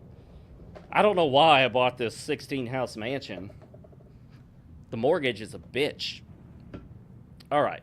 Today's drink of choice is Suntory, negative 196. Strange name, but they apparently crush the fruit at negative 196 degrees Celsius. And for those of you that don't know, Celsius is that like really weird ass temperature measurement system used by countries that don't know how to use Fahrenheit, I guess. This is peach flavored and it has actual real fruit in it, whatever the hell that's worth. Since it's alcohol, I don't know how many people are trying to have healthy alcoholic drinks, but hey, nowadays everyone's trying to be healthy, even while drinking ourselves into an early grave. Does Konami have a similar kind of greed? They do care a lot about profits, too much, but Konami will simply fail to follow through with its own franchises. Konami doesn't have the vindictive, vicious, mean-spirited asshole behavior that Nintendo has of going after everyone and everything.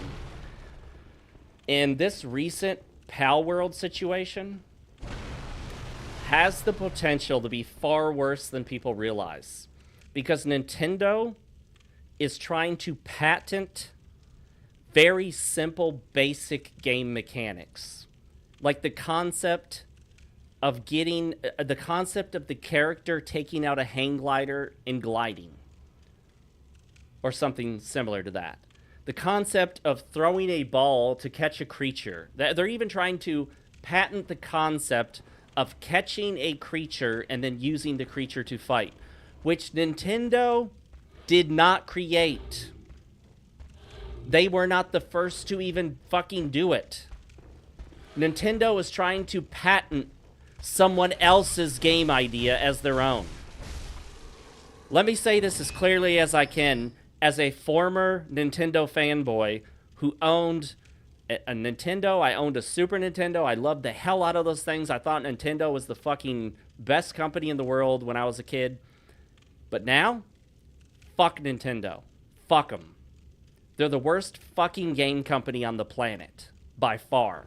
They're absolute garbage. That's why I don't buy their shit. I don't play their shit. Fuck Nintendo. Fuck them. Complete assholes. Nintendo manages to be worse than Tanimura in just about every possible way. Because not only are they shitting all over their own games, they're shitting all over everyone else, too. And like I said, I mean, at some point I need to do a video about it, because it blows my mind that Nintendo still maintains this positive image for many gamers that is a relic of the past. That Nintendo is gone. They're long gone. The people in charge of Nintendo nowadays are fucking assholes. Ah, shit. You know how many times that happens to me? Oh, no. Don't you dare do that. Okay, here we go. Here we go. Gotta kill him and just spam that R1. Spam R1 to success. All right. Nintendo's just such shit. It's hard for me to even put into words, you know? All right, let's take this torch back out so we can torch our frame rate. We're going to do a sneak attack here. All right. This is what Nintendo does to regular, everyday gamers that are just trying to play games. Get them right from behind and then shove it right up their ass. Enjoy. Enjoy, gamers. Now pay us more money. By the way, we're shutting down another storefront, so you can't access your games anymore. That's just another thing they do. You know, other people have done that, or people, companies. And we should hate those companies for doing that as well, obviously. But when it comes down to it, Nintendo deserves the hate. They really honestly do. You know how you see people on X say you don't hate games journalists enough? That's probably true, but we do give a lot of hate to games journalists, mainstream games journalists, and rightfully so. A lot of them have earned it. They've earned that hate, straight up. But I will say, you don't hate Nintendo enough.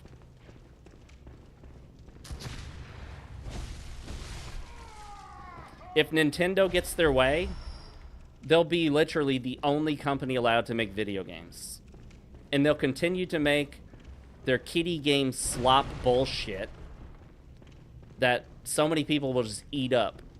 Hey, it's Mario Kart World. It's a giant open world. So now you get to ride your kart around in a big, giant, empty fucking world with almost nothing in it. But you do get to collect some coins and go through some rings every now and then. Did you like Breath of the Wild? Well, here's Tears of the Kingdom. It's just more of the same with some tacked on bullshit mechanics. and tons of recycled content. You're welcome. I mean, I played Breath of the Wild. I bought a Switch back in the day. It's really for my son. It's not for me. I can't remember the last time I touched it. Let me see if I can get that item again. The one that I always fail to get. Where is it at? Oh, it's right there. Okay.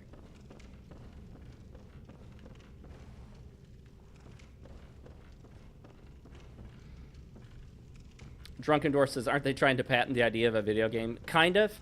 I made a joke, kind of meme thing that I posted on X, but it really didn't catch on. Nobody commented on it. I don't think anyone got it. It's a complete joke article.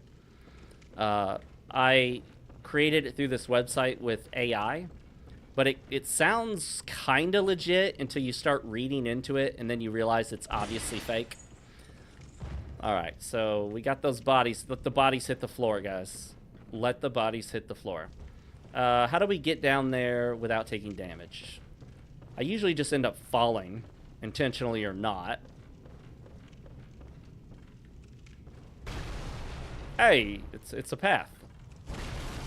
Look at all this stuff I've discovered many times before, but I'm now rediscovering because it's been so long since I played it. It's what's-her-face? Eileen. Eileen Wright. What direction do you lean, Eileen? Oh. That's another thing, too, is one of my pet peeves, especially in the gaming space, is how many kind of sane, normal people who aren't super into politics will refer to somebody in the gaming sphere as leans left. This guy leans left. Well, if by lean you mean all the fucking way lean, then yeah, I guess that's a lean.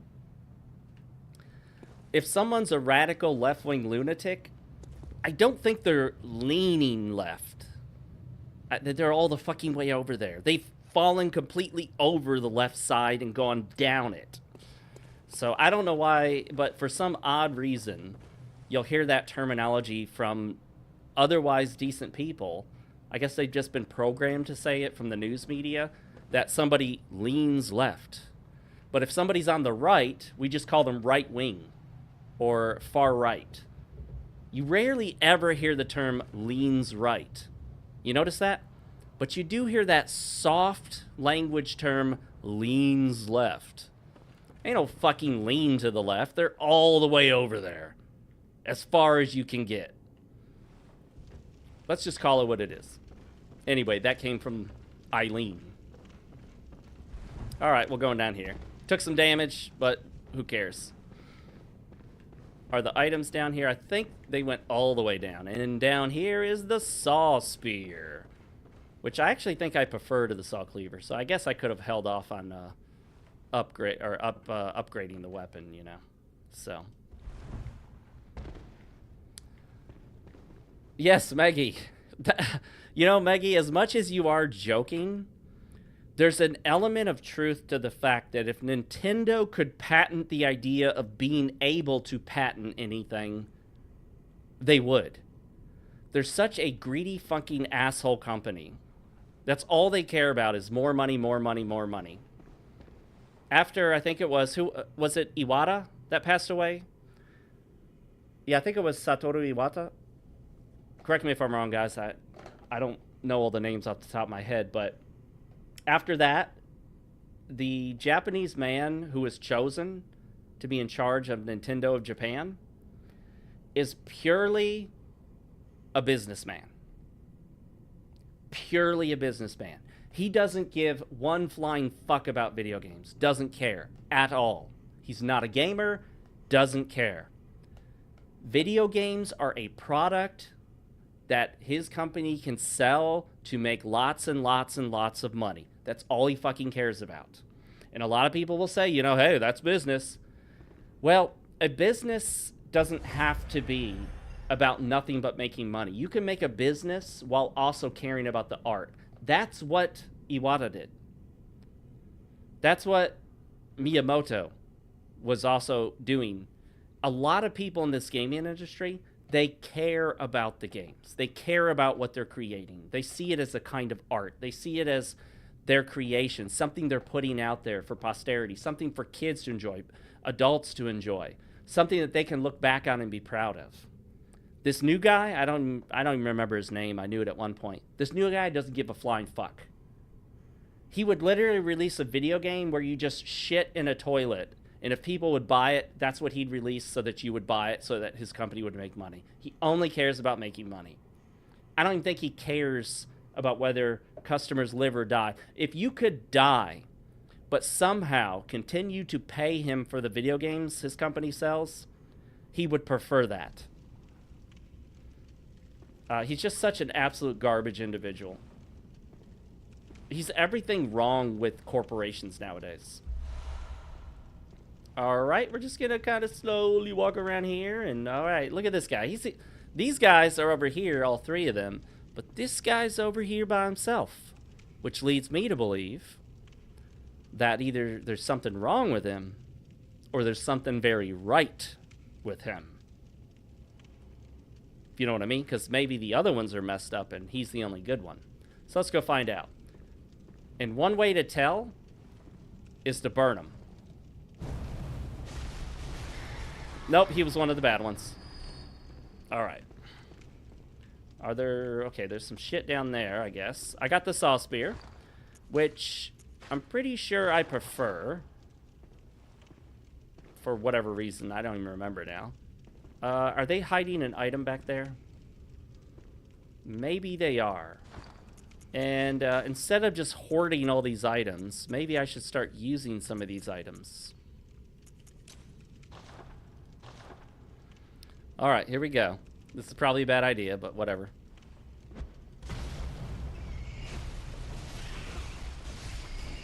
It worked out in the end. And no item, but he did have a throwing knife on him. Which makes me wonder, what was he doing with the throwing knives? You could argue he was throwing them, but I haven't seen that yet. Okay, I don't...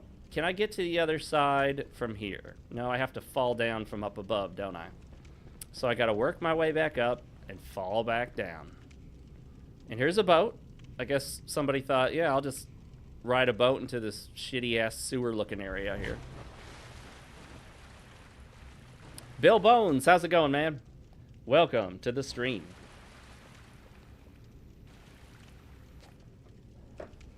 Meggie says maybe he's grubbing all that money to restore the way of Bushido to Japan in secret. Yes, of course. He will make sure that they modify the Japanese constitution to allow them to have their own standing army.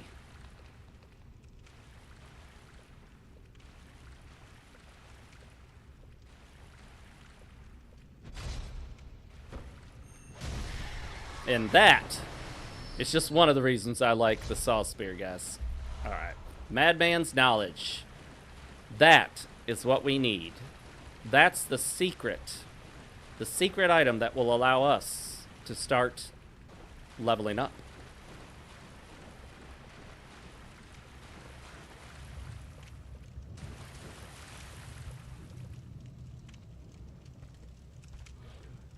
I hear something, but I don't see it. I think they're above me.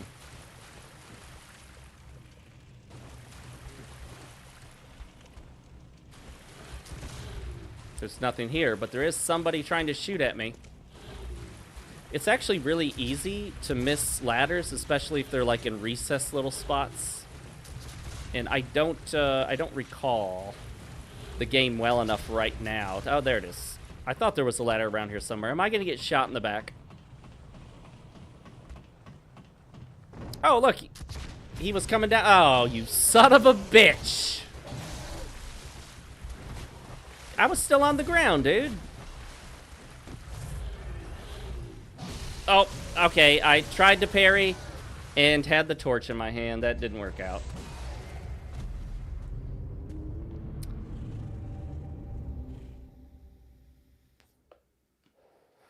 Bill Bone says, when I remember your old Bloodborne content, I remember how angry it would make you. Yeah, it's just, I get frustrated when a game is so good, so otherwise amazing, and then has shitty stuff in it. You know what I mean?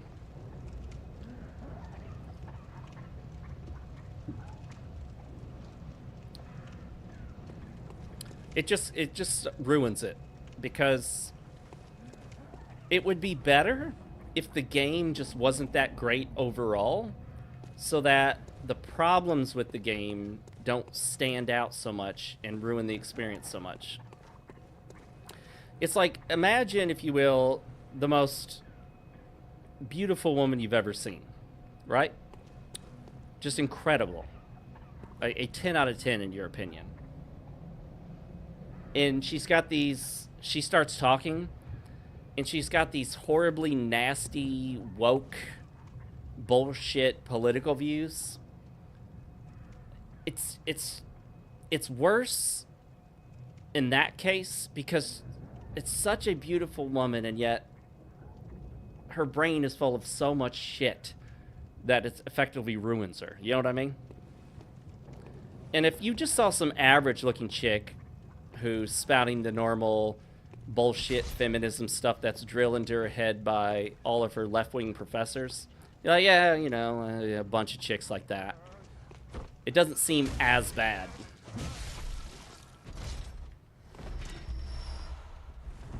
All right. Are we going to go back and get our blood echoes? I don't know. Maybe. We should, I guess. I don't know. I don't even know how many we lost. I'm not keeping track anymore. Nice try, buddy.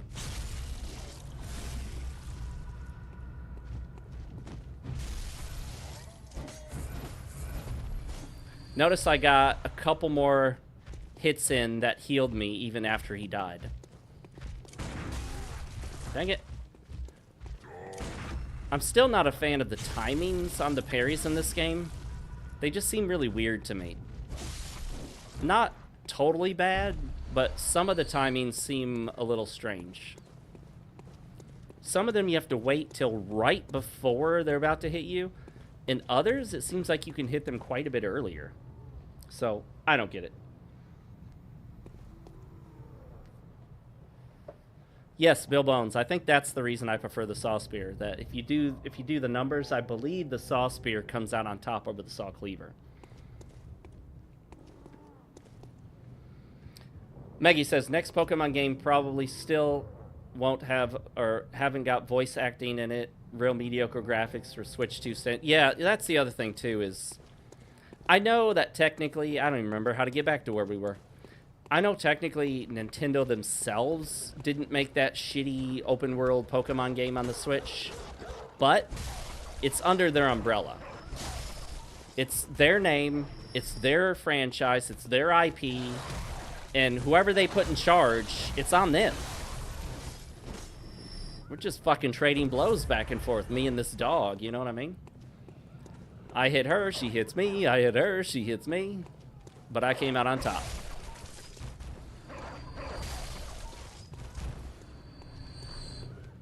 Never leave these dogs alive. They'll make you regret it. Wait, is there like... Okay, that's what I thought.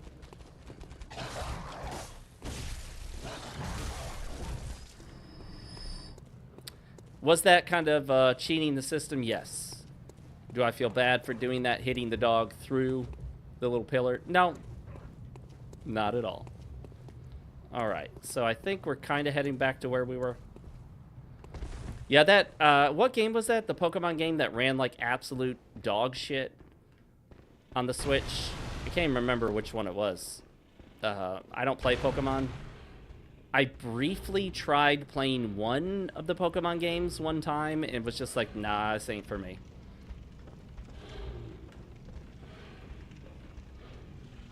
So, that other item we had drop, we haven't picked it up. Did it disappear because we died? Did it disappear, or is it still down there?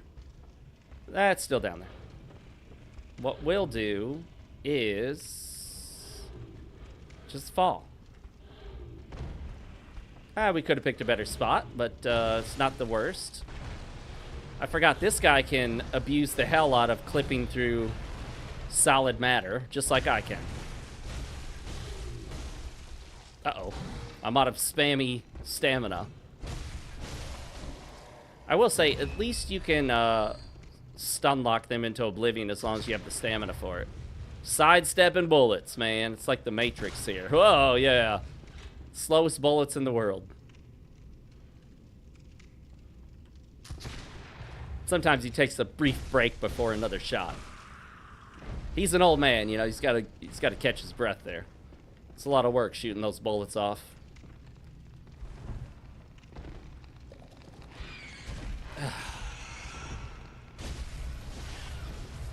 Did he just jump down there? He did. Solves that problem. Where'd he go? There he is. Look at him.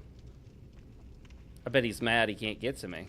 You can actually see him sniffing with his nose, too, which is kind of interesting. They put in a lot of extra detail into some of these animations. The rats move their nose and sniff in a very realistic fashion. Look at this guy. He's a climber.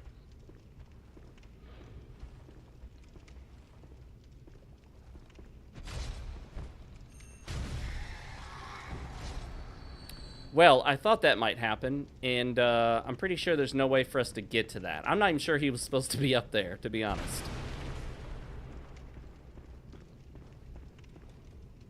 Whatever, fuck it. We're not getting up there. Whatever that item is, it's gone. I'm sure it's not important.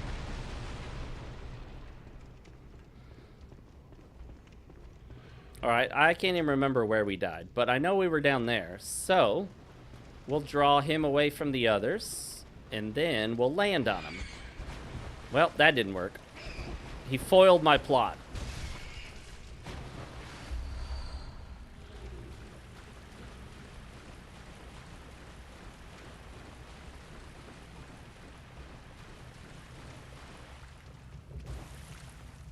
There it is.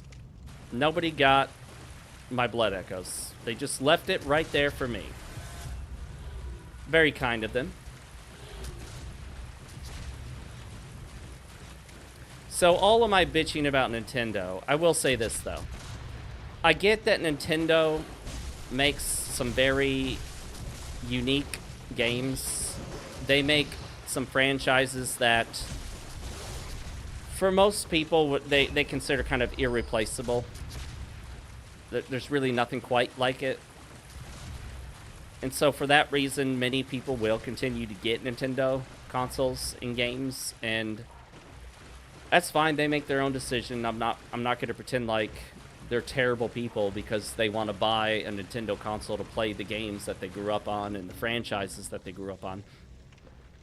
It is what it is. It's not that big a deal to me if some individuals want to buy Nintendo products. But I would appreciate if they could at least acknowledge what Nintendo has become and help communicate to Nintendo how dissatisfied we are with their very, very poor behavior.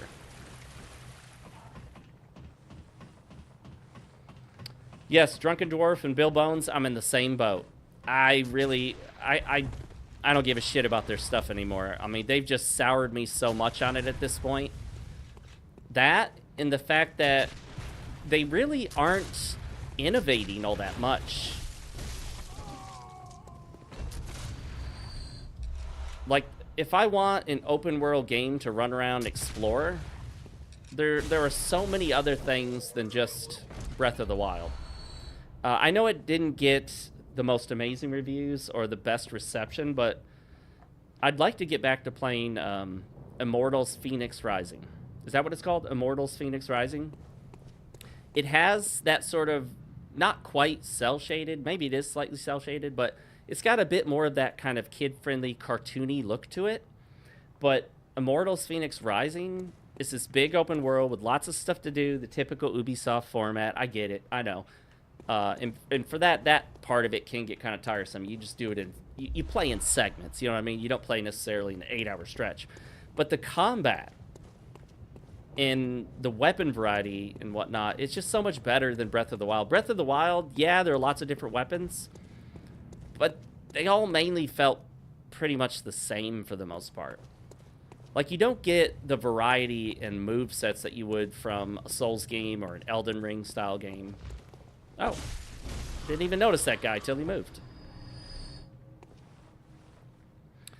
And you, like, yeah, exactly. You can get Immortals Phoenix Rising for so much cheaper. I mean, most companies will put their games on sale, but Nintendo, for some reason, years and years later, they'll sell their $60 or $70 game for $10 off. It's $10 off, guys. $10 off. I'm like, you mean that 7, 8-year-old game that should be in the budget bin? You're gonna offer us $10 off and act like that's a big deal? That's some huge steal? I hate how Nintendo tries to artificially keep their prices high. You get on Steam and you see all these sales, and there's so many games you can buy for super cheap. Like, I just bought Control, and I think it was like $7 or $8. When have you ever seen Nintendo sell one of their first-party franchise IPs for, say, $10 or $15? When are we ever going to see Nintendo put Breath of the Wild out there for $20? When it's considered fucking retro?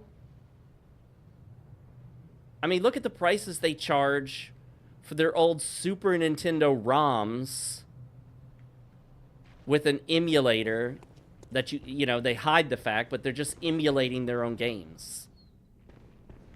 I don't know if you guys heard this, but somebody, correct me if I'm wrong, one of you will remember this story. Somebody got some of these retro, like, Super Nintendo games or whatever from Nintendo, officially from Nintendo. And I believe in the ROM, in the downloaded file on their system, they got a hold of it, dumped it, and looked at it. It actually had some data in there that indicated it was a ROM rip of one of their games that was available on the internet for people to download from those questionable ROM websites. And it actually had, like, some info from the person who ripped the ROM from the original game. So Nintendo literally just went and downloaded a ROM to one of their games and then repackaged it with their own emulator and tried to sell it to you. I mean, it's their game to begin with, obviously. It's not a copyright violation for them, but it's just insane.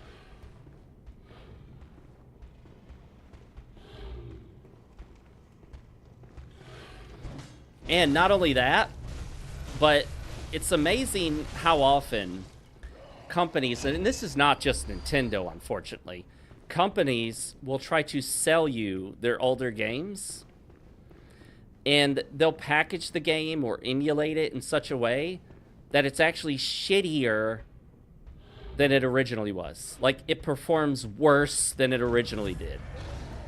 Or it's missing some stuff, or some stuff is broken, it doesn't work.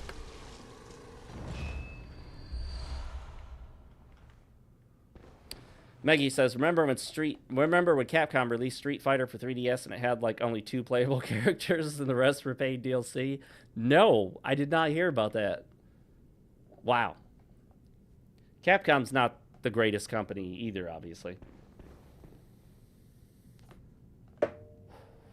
But I'm telling you one thing, Nintendo is leading the way in shitty anti-consumer, anti-gamer behavior. Leading the way. They have been for a while now. All right. I think we did most of what we can do down there.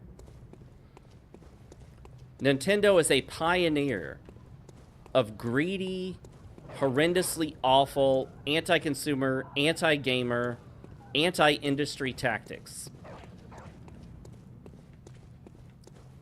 Like, let me just say this. To put this into perspective for you. Imagine, if you will, somebody decides to emulate Kingsfield. Somebody decides they're going to play the original Kingsfield, and they're going to play it on an emulator, okay? Let's go back and level up. So, here they are playing the original Kingsfield, emulated on an emulator. Of course, that's, you know, redundant, but it's emulated by From Software. Okay, they stream it live on Twitch, and then From Software files a lawsuit against that guy who emulated Kingsfield. They're suing him. That's Nintendo. That's straight up Nintendo. Like, I'm not giving a comparative thing. Nintendo has literally done the same exact kind of thing to individual streamers, content creators. It's just Nintendo. It's just some dude. Why are you gonna sue some random dude that emulated a game on a stream? What the fuck do you even get from that? What are you even gonna get out of that? You're gonna waste more money suing the guy than you could possibly get out of him. But it's not about that for Nintendo, is it? I think they might have done that just because they wanted to be they wanted to achieve the highest level of assholery that they could. Nintendo, the corporate suits at Nintendo thought, all right, guys, how can we be the worst possible human beings we can be? And then they thought of this idea. Let's just sue an average Joe who emulates and plays a game on Twitch. Oh, I think we have to reload this area, don't we? She ain't gonna move for us until we reload it. So, here we go. Let's go to the sick room.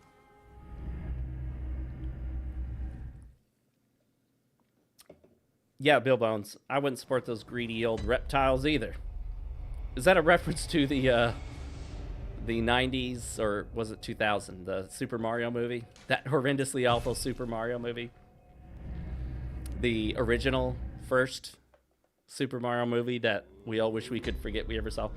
Astrobot got free DLC. Nintendo charges $20 for DK Cash Grab DLC 2 months after release. I heard about that. Monkey Man eats banana again. $70, guys. $70. Although, some people are claiming that the new Monkey Banana Man game is good. I just take one look at it and like, I have no interest in playing this. None. Especially not for the inflated prices.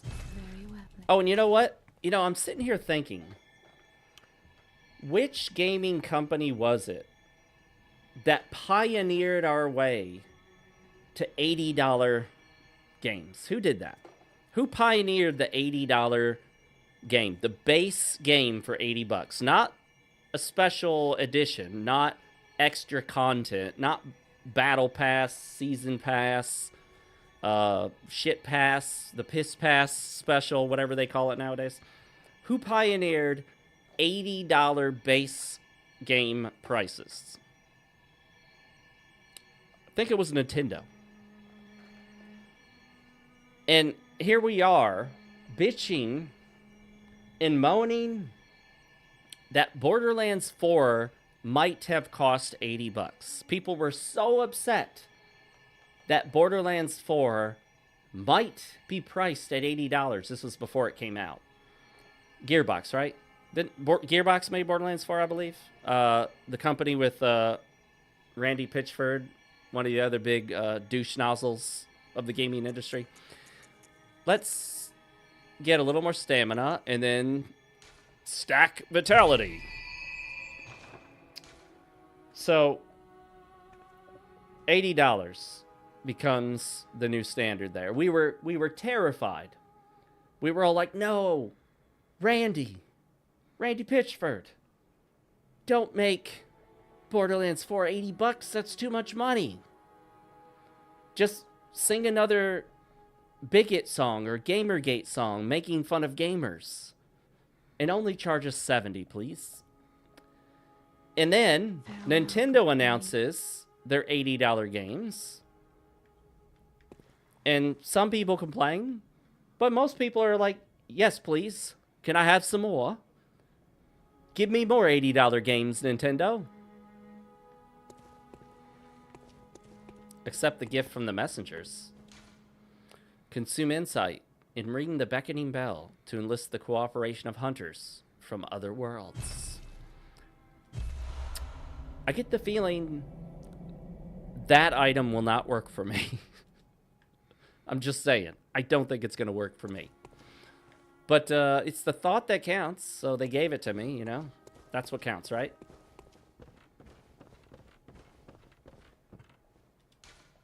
Drunken Dwarf says, I remember Ocarina of Time was $74.99 at my local KB's. All right, let's talk about that briefly. I'm glad you brought that up.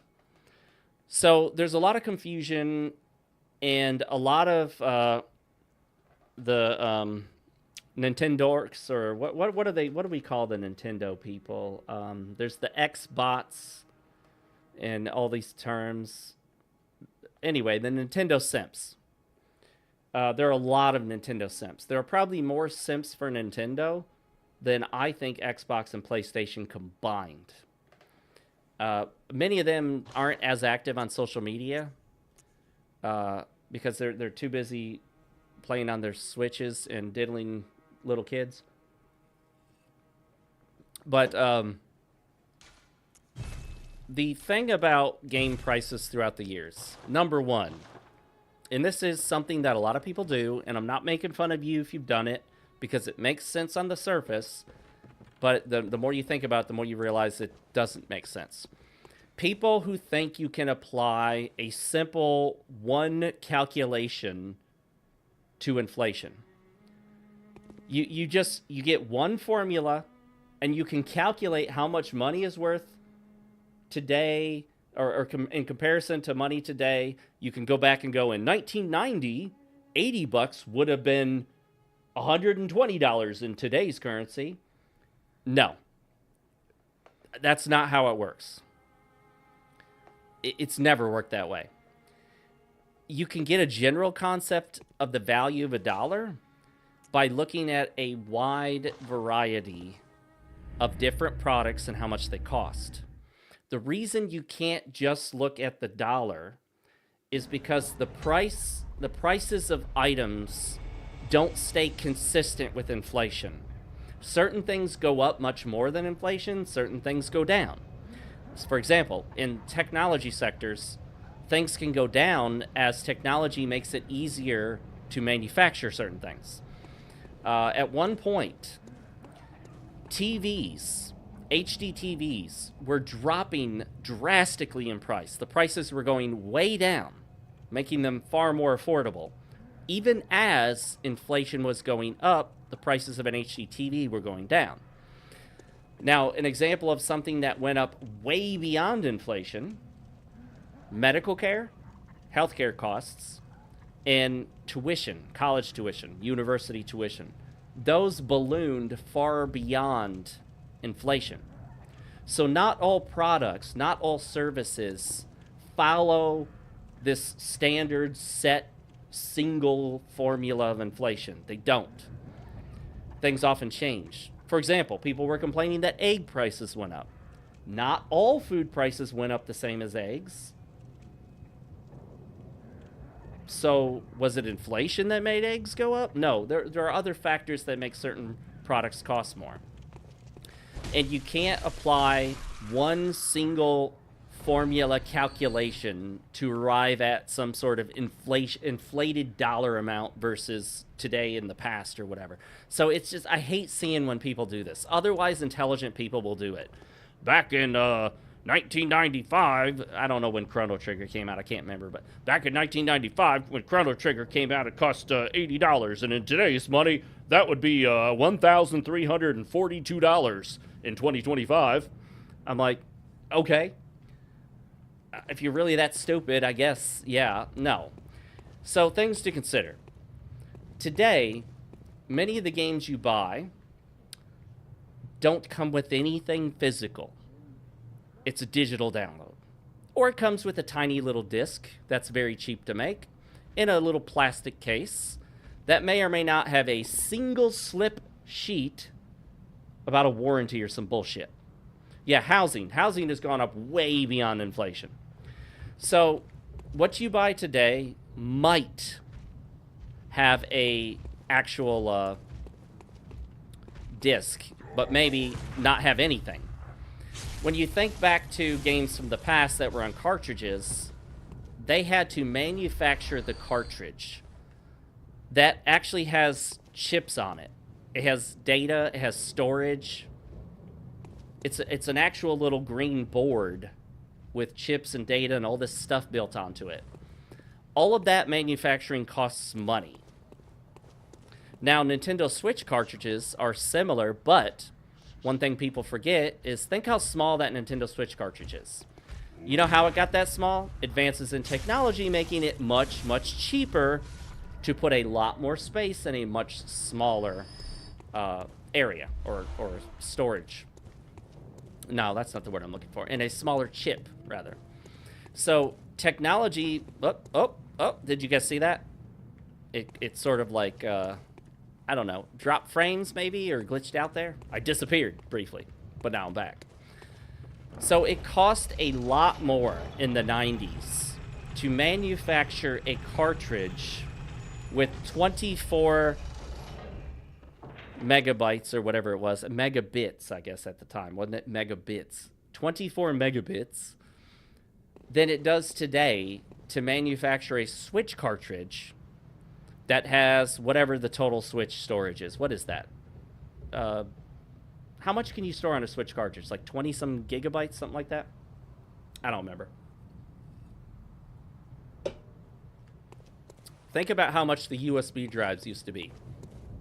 I remember at one point I bought like a 256 kilobyte thumb drive. We called them thumb drives back then. And I think I paid like $20 for a 256 kilobyte USB drive when I was in college. And it was big enough to store, you know, my Word documents and papers I was writing and whatever other bullshit they had me do. Nowadays, you could buy what? How much is it for, say, 32 or 64 gigs? You could probably get 64 gigabytes on a thumb drive, USB drive, for 20 bucks. So it's much cheaper to do it now. So when you bought Chrono Trigger back in the day, you didn't just buy a game. You bought an electronic toy, is what they considered it. And it was quite expensive to manufacture all that stuff to go with it. Oh, no, I'm going to get hit. No, okay, I avoided the flaming ball of doom. Boy, did that tank my frame rate. We're in the 30s, guys. We're on PS4 levels now. I'm telling you, though, I was getting more than 60 frames a second without streaming this. Okay? 10 bucks. 10 bucks, 64 gigabyte USB drive. So, those costs are gone. Now that they're selling you the game without all that additional cost to make the cartridge and all the electronics that go with it, the games are cheaper, right? They reduce the price of the game because they no longer have to pay for all that actual physical stuff. They don't make a manual anymore. It doesn't come in a custom box. So the games got cheaper, right? Remember when they told us that digital would be cheaper because they don't have to manufacture the disc and the case and the manual? That never happened. They never dropped the price. You could buy the game, the disc, and the manual in the case for it for 60 bucks. Or you could buy the digital download for 60 bucks. They were saving money not making the disc, not making the case, not making the manual. But they didn't pass any of that savings on to you. It was the same price. So they were just eating the cost when you bought it as a disc. But when you bought it digital, you saved nothing. You lose. Good day, sir. We never saved anything with digital. They never lowered the price. I never saw it. I think if you bought digital, maybe charge $55 because they don't have to make the disc, the cartridge, the manual. They don't have to ship it. There are other costs than just manufacturing. They also have to ship the thing, which isn't free. So charge us $55 for the digital, right? Nope. Full price. Pay the same price, get less. Oh, and just in case you were wondering, back then you could buy the disc and pop it in and play it, even if they didn't offer the game anymore. But if they take the game off the digital store, can you get that digital game again? They can just take it away. And you saved nothing. Now, digital is convenient. It is very convenient, as long as they don't take it away from you. And then it's very inconvenient, isn't it? When they pull it from the store and you can't even access it anymore. Or what's the ultimate kicker is when they don't offer it on the store anymore and then they proactively, remotely remove it from your library. Just take it away from you. That doesn't happen all that often, but it does happen occasionally with like TV shows and movies. I remember that was going to happen with what, the Disney, some of the Disney content on the PlayStation, if I remember correctly. They were just going to not only remove it from the store. That thing is making a shit ton of noise. I wonder if the emulator's wigging out. I don't think he's supposed to make that much noise. Let's see what's down here. By the way, I did at one point hop down there to see what was down there. And I can tell you what's down there. Death. So, as much as I love the idea of physical games, and as good of an idea as it is, you know, being the PC gamer that I am, that just physical games have not been a PC thing for so long now, it's kind of a foreign thought to me, you know? I don't have an optical drive in my computer right now. I don't have one. I haven't since the last computer I built, which this is just an upgrade from the last one. The last couple computer cases I bought don't even have a way to install an optical drive. There's no bay in the front. That's how outdated optical drives are now. New computer cases generally don't even come with a slot to allow you to install an optical drive. You can get a like a USB one, external optical drive. I still have an old Blu-ray optical drive somewhere around here. All right, let's do this. This guy's making a shit ton of noise. Get him right in the butt. Oh, right in the butt. He better be dead, because I don't want him having the opportunity to hit me.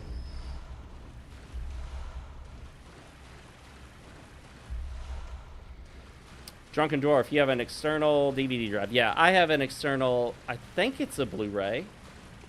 But that's because we have some old Blu-ray movies that, honestly, we never watch. I mean, we just watch stuff on YouTube, Netflix, Amazon Prime.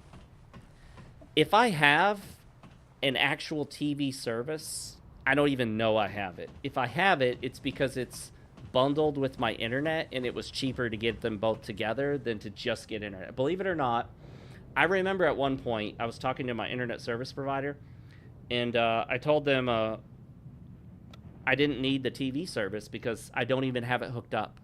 I was asking them how to return that set-top box thingy. I never hooked it up. Never used it. I don't watch regular kind of TV services. And they said, well, you can send it back to us if you want to. And I was like, yeah. And then how do I cancel the TV service part? Because I don't want to pay for it. And I remember the lady on the phone, this was years ago, she said, well, actually, you don't want to cancel that because if you cancel the TV service, the price of the internet would go up and you would end up paying more to have only internet. And I'm like, really?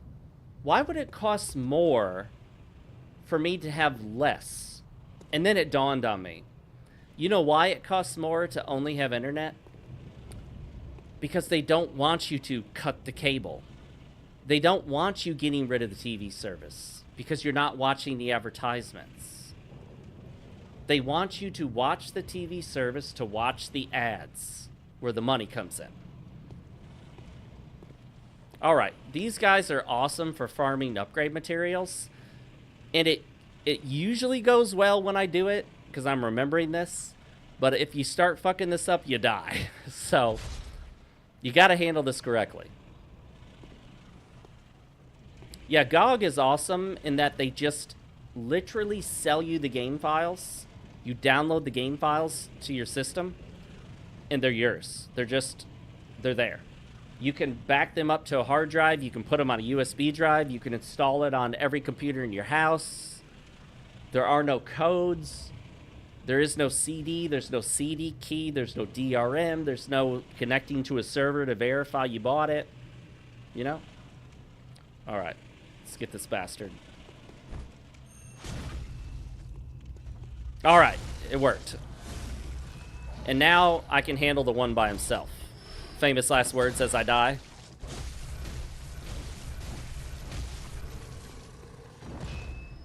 A little R1 spam never hurt anybody, except for him, of course. He died, but didn't hurt me. By the way, that's where you can farm the early shards for upgrades. Those two dudes. Just be careful. As long as you take out one, it's not a big deal. If they're both still alive, they can kick your ass. Alright, so this is Father Gascoigne. I don't know if we'll handle him right now with this low-ass 38 frames per second bullshit we got going on. I guess I could go upgrade my weapon again. That would help. I could get that music box, which honestly, I've only used it like maybe twice, maybe once. I'm just not big into using the little tricks and whatnot to beat bosses, but that's really how you should play it. I've been watching this one guy on YouTube. You may have seen his content. He makes a series, and it's basically something like playing Dark Souls how Miyazaki intended, or playing Demon Souls how Miyazaki intended. And he tries to play through the game in what he believes is sort of the way the developer imagines you would do it, in terms of the NPCs, the quest lines, the dialogue, where to go, utilizing special items you get. Like if, for example, in Demon Souls, they give you the equivalent of fire bombs, and the idea is they're trying to cue you in, use these fire bombs on the boss, it makes the boss so much easier. So he tries to do stuff like that, like utilize whatever defensive things they have. Like if they give you a poison ring in the game, he then tries to use the poison ring on the poison swamp area, the idea to mitigate the poison and whatnot. All right, what is the fastest way back? I'm trying to remember how all this is laid out. There's this thing, and I did go down there, and I looked at what that was, and I don't remember, but whatever. I think I can just go straight down here. We'll see. I don't even remember where the cleric beast is. I remember he's optional. I guess you can just skip him outright.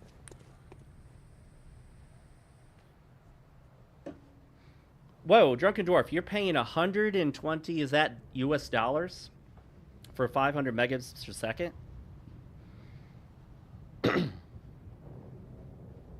And that's not a bundle with other stuff? Drunken Dwarf said, yeah, the next best thing we have is GOG, but I also heard that CD Projekt Red isn't doing so hot in the grand scheme of things, and GOG might be in jeopardy. Oh, I have not heard that.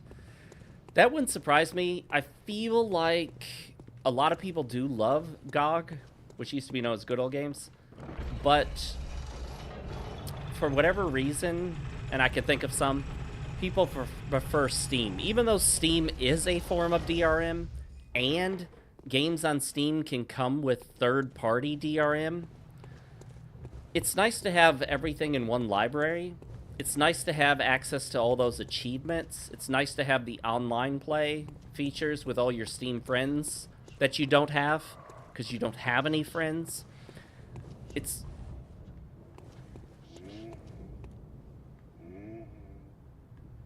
I heard somebody whispering. I've never heard that before. Who was that? Is that one of those... Then there's somebody laughing in the background. This is all the stuff I don't hear when I just play on my soundbar, my speakers. I'm paying a lot less than 120, and I have 2 gigabit.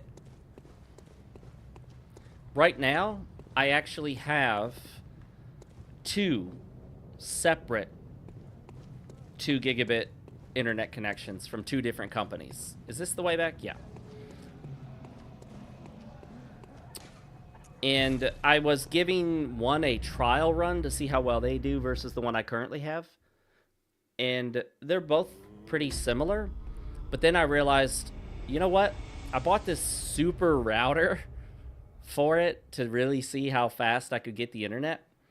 And what do I pay for the 2 gigabit? I think $80. I think it's $80.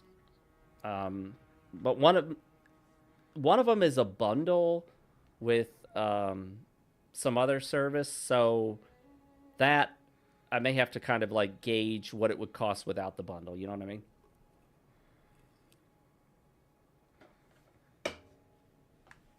And it's entirely dependent on where you live. It really makes a big difference where you live. Some people have multiple different options for super fast internet. Hey, here's another new thing. Hey, that's another item I can't use because we can't go online.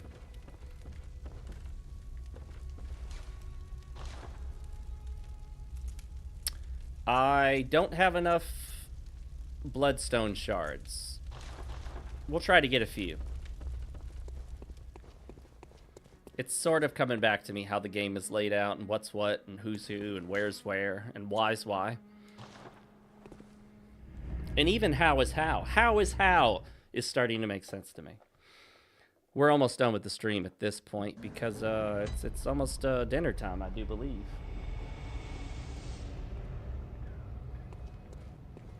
I think my wife is still visiting with the grandbaby. So I'm home alone. It's just me and the 2 cats. I fed them just before the stream. Otherwise, they'd be in here crawling all over the desk and biting my toes trying to get food. Though when they bite my toes, that's sort of a mutual thing. We both enjoy it. You know what I mean? Ah, I had my gun up. I just... Okay. You cannot stun lock these guys. And man, that frame rate sucks ass. It's because I'm live streaming it. What? There's a bit of a delay because of the bad frame rate. It does affect the input. That's another reason why anyone watching this that doesn't know, PC gamers don't only talk about frame rate because of the visual effect and how smooth it looks and how much better it appears visually. Frame rate affects the input latency. Because while everything occurs in the span of a second, frame rate is based on the second. So it's not that you have more time to give an input because it's always a second in terms of the number of frames per second. It's not so much that you have more time, it's that you have more opportunity to give your input. Because input has to be linked to the game engine in the rendering of frames. So the more frames you're rendering from the game engine, not FrameGen, not that AI bullshit, the more frames the game is rendering, the more opportunity you have to give input, and therefore making the input you provide to the game feel and actually be more responsive and accurate. In addition to all that, it actually affects how soon you can tell what's going on. There are examples with, say, Counter-Strike. If you play Counter-Strike, if you're playing Counter-Strike at 30 frames a second versus someone who's playing at 240 frames a second, I don't know who would be playing Counter-Strike at 30. It's so easy to run. But just for comparison, if you're playing at 30 and someone else is playing at 240, no joke, they can literally see you come around a corner sooner than you could possibly see them, because their frames are updating so fast that they're getting that visual information before you do. They can literally see you sooner, and that has a competitive edge. So frame rate matters for a lot more than just the visual appearance, though that's a big one. Which is also why a lot of people don't like using VSync, because it does cause input delay.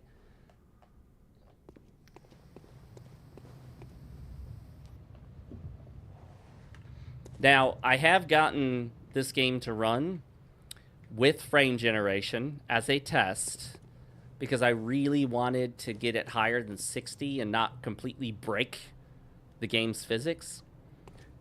Man, our frame rate is just going downhill. I wonder, does Shad PS4 have a memory leak? I haven't heard that it does. I wonder if that's the cause of the frame rate going down. I'm not currently monitoring the memory. I'm just monitoring the GPU usage and the frame rate. All right, send the ball of flame. Haha. Survivors get the spear, the saw spear. Man, this game is playing at about the same level as a PlayStation 4. And actually a PlayStation 5, because PlayStation 5 plays the game almost identically to the PS4. Sony said, you know what? Yes, you can play your PlayStation 4 games on the PS5, and they'll look just as shitty as you remember. The same shitty experience that you enjoyed on the PlayStation 4 can be yours on the PlayStation 5. Yeah, you're adding the response time of your monitor, of course. There are a lot of factors involved in it. But in my case, my monitor has... What is it? I gotta look it up. It has a very fast response time. Damn it. I thought I failed it, so I bailed out. Is he hitting me enough times with that thing all in a row? It's like a 7-hit combo. But then again, I do a 7-hit R1 spam, so all's fair, right?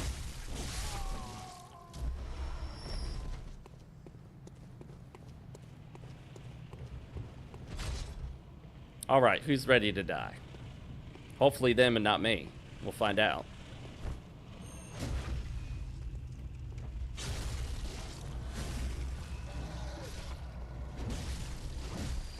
Oh, I left it in the long mode, so it screwed things up. I forgot to switch it back. And his spear actually has a much longer reach than you would think, based on how it's sort of angled as he attacks you. It sort of angles downward, but it hits a little farther out than you would think it would. This farm run here would be much better if we could use the lamp right there at Gascon, obviously. But if we were using Gascoigne's lamp, Gascon, however it's pronounced, then we would have already beaten him. I got pretty good at fighting him. I didn't die that often when I fought him, but it's been a while, and it's hard to get used to the shitty 30 frames per second.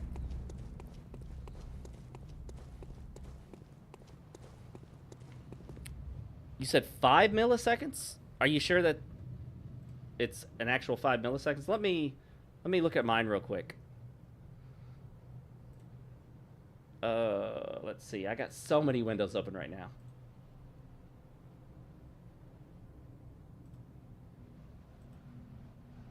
Oh, here's one. Okay. I've got like 5 browser windows open. I've got chats open. I've got Twitch. I've got YouTube stream. Got all this crap open right now. All right. I am going to look for my monitor here. My monitor has a 0.03 millisecond response time. Advertised. That's advertised response time. 0.03 milliseconds.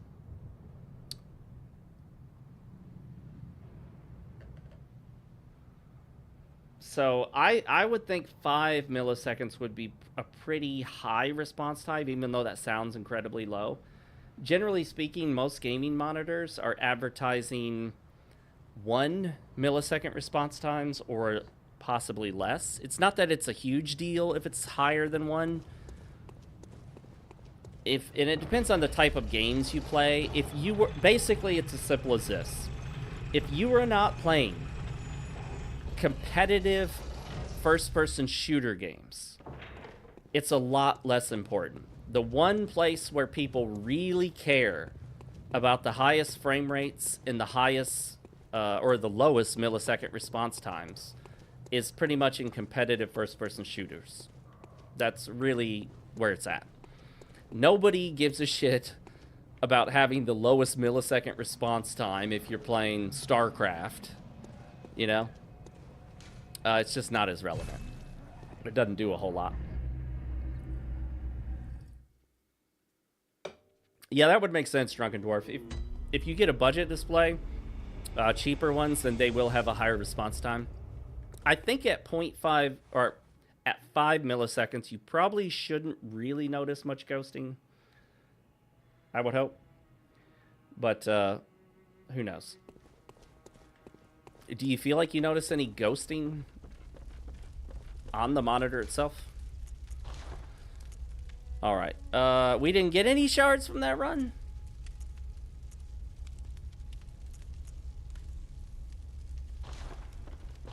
Man, they're being stingy. They're supposed to drop it every time.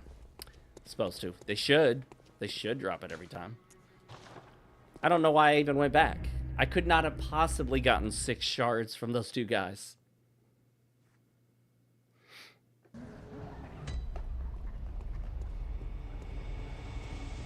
Yeah, there's definitely something going on here because I'm now hitting only 31 frames per second here, whereas previously this area was 55 frames per second. So definitely something going on the longer I play on the emulator. That leads me to believe it may have a memory leak issue. You know what else has a memory leak issue? Borderlands 4. Even on consoles, players are being told that after about an hour of play, they should stop playing, you know, shut the game down, and then load it back up to sort of reset that memory leak issue. Okay, I think we've streamed long enough for tonight. I'm going to make some adjustments to the emulator to see if I can get it running at a higher frame rate. And that way, you know, we don't have to put up with this jitteriness. Woo! That looks terrible. Man, I've been playing games at 100 plus frames a second. Stellar Blade at almost 200 frames a second. And this is dropping below 30 at times. But again, it's being emulated. And the emulator isn't perfect yet. There's a lot of work to be done on it. But it's amazing how quickly they've gone from no PlayStation 4 emulator to pretty much fully playable Bloodborne. It's one of the fastest progressing emulators I've ever seen in my life. I don't know how much progress has been made recently. Maybe not as much as before, but man, they went from pretty much we can't boot Bloodborne at all to you can get into the game and play it, even at higher quality than originally. So maybe if I just got rid of the 1440p patch and played it at the original 1080 or whatever, it would work, but I don't know. Anyway, thanks everyone that joined. Make sure you like the stream if you haven't already. Subscribe if you're not already a subscriber. I'll be getting out some new videos. I'm working on an Expedition 33, absurdly stupid review, my new series. It's going to be a long one. I've already recorded like 50 minutes, and there's a lot more to record. I'll probably be cutting some content out because I don't know if I want this video to be 2.5 hours long, and that'll take a long time to edit. A long time to edit. But anyway, appreciate everyone that showed up. Awesome, great conversation tonight. I think Bloodborne definitely brings in a couple more viewers than some of the other games, so we'll be hopefully continuing with this Bloodborne playthrough. I'll be trying to optimize this to run a little better, as best I can anyway. But hey, even if it's only running at 30, that is the experience you get playing it on the PlayStation 4 or 5. So it's similar to playing it on the original console, but it's in higher resolution. Looks better. So anyway, guys, thanks again. Really appreciate it. That is it for the Gaming, Grifting, and Gooning Brigade. It's your Vanguard, signing out.